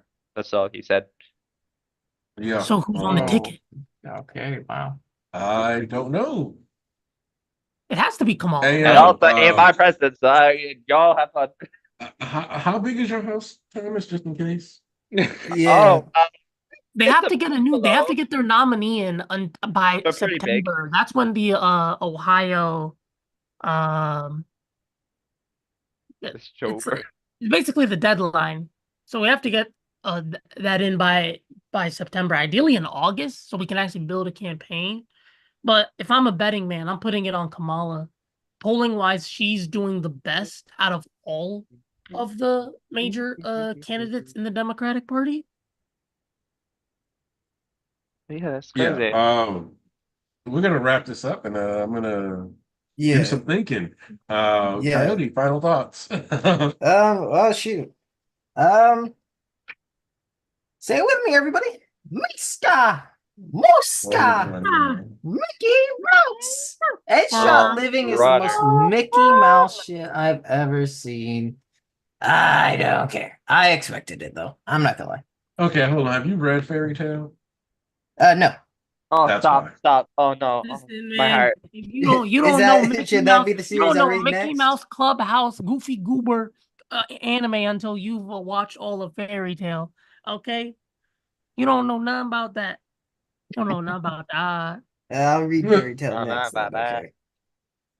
But yeah, I don't really care though. I think overall, since starting or really started really focusing on my own series, is I've become more, not less like hatred or less like against, but I've been more accepting of ideas or like story beats that I personally wouldn't go for. So Edshot Living and a lot of the other people living, I personally don't mind as much nowadays as I would before I was really focusing on my own series. So I think more so I'm less hateful to the idea and less um against the idea of him living than I am now. So a lot of this stuff in this chapter is stuff I really did expect and think a lot of people would expect in a chapter for a wrap up of My Hero, but because it's condensed into the final 5 chapters, a lot of people are more negative towards this one. This is exactly what you would really expect from My Hero. So I guess that might be the only criticism I would have on this chapter is it's not so what we would expect for a 5 chapter, but something you would expect if you have 10 chapters, you know? But at the same time, I don't really know because this is kind of what I would expect for My Hero chapter.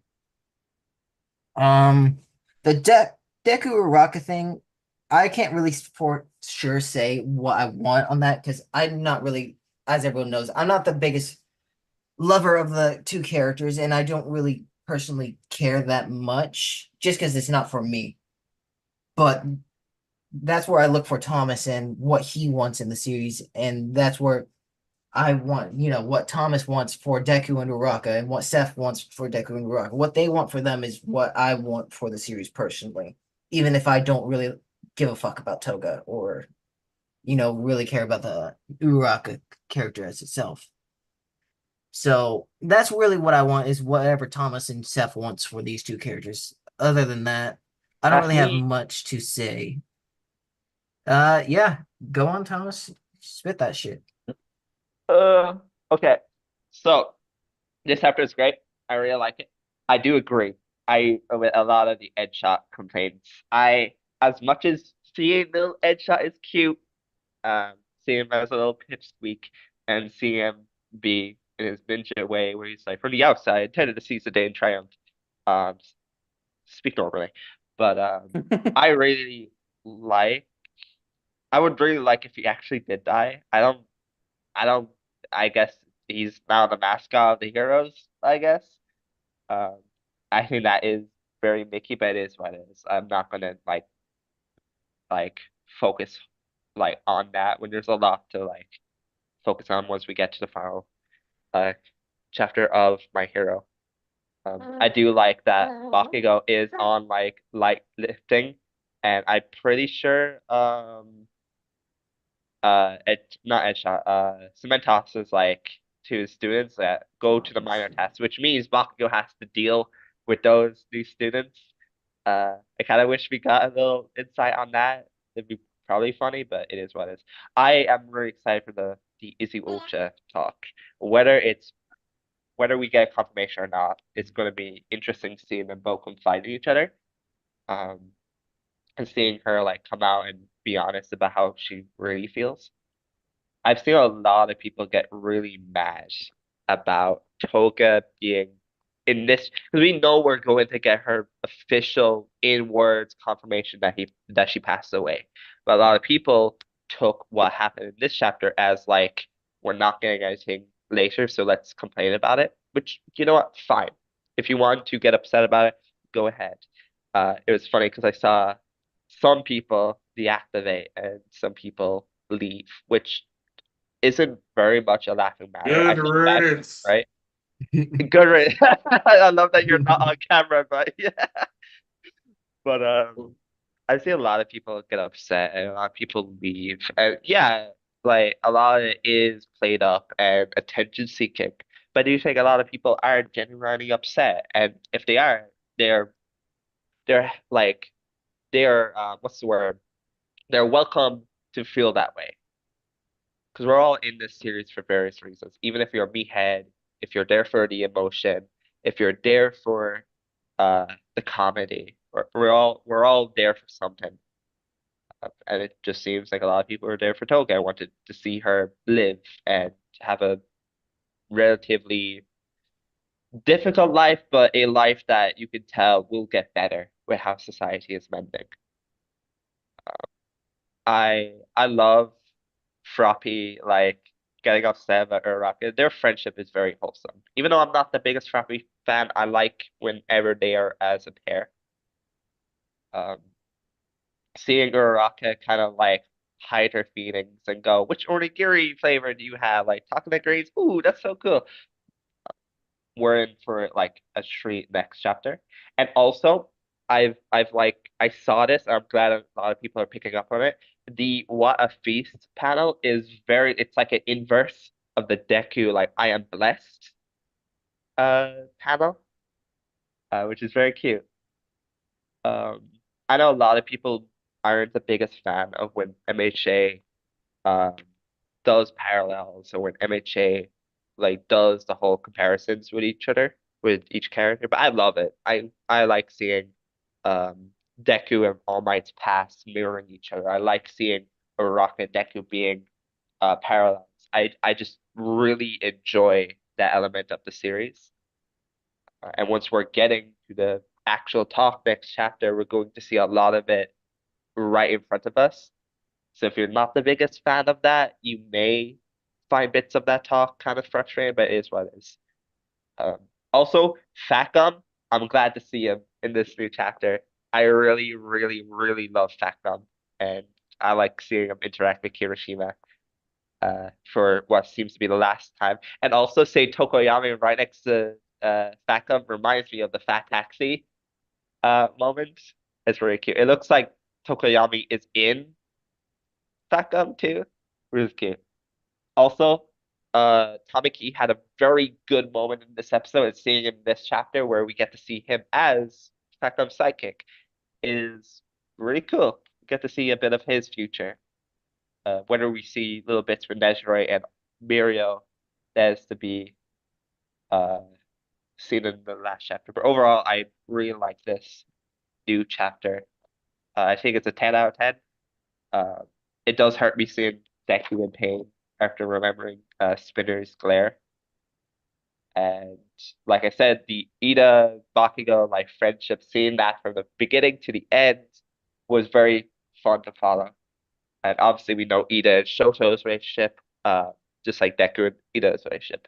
It's been very wholesome. And also, I do want to comment on something. I don't think we've talked about this before, or of recent, but the whole class 1A is a hive mind. I've never really subscribed to that opinion. I think it is, you're looking at this like very healthy and fun dynamic with each character. You get to see them working at like acting as teenagers. Sometimes they bicker, sometimes they butt heads, but overall they're kids at the end of the day. So seeing them to come together to forgive Aoyama, seeing them come together and like even what Kirishima said to Deku, like not one of us, when they were talking to Aoyama, not one of us like bitched at Deku for lying about being quirkless or having a quirk. I like it. It really frustrates me seeing people just like dumb down their dynamics, dumb down their relationships, and just go, "Oh, they're a hive mind. They all don't act human." When they do. I just got reminded of that looking back at the Shoto fight with Davi, where he was like, "Class 1A doesn't leave anyone behind." It also comes full circle back to this chapter as well. But yeah, overall, great chapter. Also seeing Mineta freak out, being like, Midoriya and Todoroki can have fangirls, but guys like Bakugo, nah, my soul won't accept it. It was funny. It was a very funny Mineta moment. Also seeing him cry blood, funny. And So, what are you gonna say? no, it's just laughing. Also, the Uraraka panel where she's like staring over at Deku was really well drawn. She looks so cute. But overall, great chapter. Make sure to like the stream. Yes, sir. Eat some food, drink some water. And yeah. Also Deku go. But that's it. Right. Thank everybody that came through today. And everybody who's going to be here over the course of the next couple weeks. And most importantly, well, second most importantly, because obviously I gotta address like the most important people I think every day for giving me a reason to wake up. It's my family right over there. Yes, sir. Yes, sir. Jeannie. Oh. All right. Still want to do that anymore. No, we used to be able to do this thing where I'd go, oh, where then my wife would do it, and then Jeannie would go, oh. Oh, that's so cute. Stop doing that. But that's okay. See, look, that's why you're my twin. You're already trying to incorporate my name in there. You know, you got Coyote in there. You're just trying to howl like me. It's all good, man. But yeah, we're winding down, and with everything that's happening, I know the classic Shonen Jump thing is like you don't see characters kiss, so I'm not looking for that. I do like if we're gonna have a conversation about feelings, though, I do think it's the perfect segue to address a lot of feelings. Because Ochaka's been repressing a lot of things, and even if she admitted, you know, I'm in love with Deku while dealing with Toga, she hasn't admitted that to Deku. She somewhat does like show it in this chapter, obviously, when she makes the point to like get him food that he'll eat or whatever, but she hasn't directly, you know, talked about it yet. And if we're going to talk about not shutting up all these feelings, then the people who had that conversation prior about, you know, how they felt and they were in similar situations. It just makes sense for them to actually get to have that segue, break past the repression, and the very cliche but kind of corny that I would still support is Deku's expression and talking about his feelings combined with Ochaka's like kind of reigniting the embers. I just want him to have one for all. I want him to have his woman, his power, his dream. I want it all. I don't care if it's selfish. They didn't get to save fucking Shigaraki Toga, so let him have the rest of his dreams. Okay, Horikoshi? Come on. But yeah. So just really hoping, and honestly, even though I'm used to us kind of having these pivots, I really do hope that at least the first 10 pages of the chapter, hoping we get at least a 15-pager, and at least the first 10 are centered more around. Yeah, a Deku and good Ochaka. chunk of it. Yeah. I don't. So I don't. As long as we get that focus and actually spend some time on it, and if I'm really honest, I think it would be worth, if, especially if we have a longer last chapter, that this chapter is zeroing in on that, and that's really what I would like. But yeah, that's all I really want to say about this, because we're winding down, and I think when we really sit down and chew on the series and do like maybe like a retrospective, I don't know. There's a part of me that's like, reread the entire series, take lots of notes, and try to do like a retrospective video and record it, even if it takes days, weeks, and months to get all the audio recorded and edited and blah blah blah, and drop it like 4 months from now. And Hey, I'll edit it for you. Fuck it. but we'll see. It's been a big thing. It's been a part of my life for a long time. And it'll just kind of be cool to What the have fuck? something to really sit and chew on. So yeah, thank you guys for supporting us all this time. I appreciate you.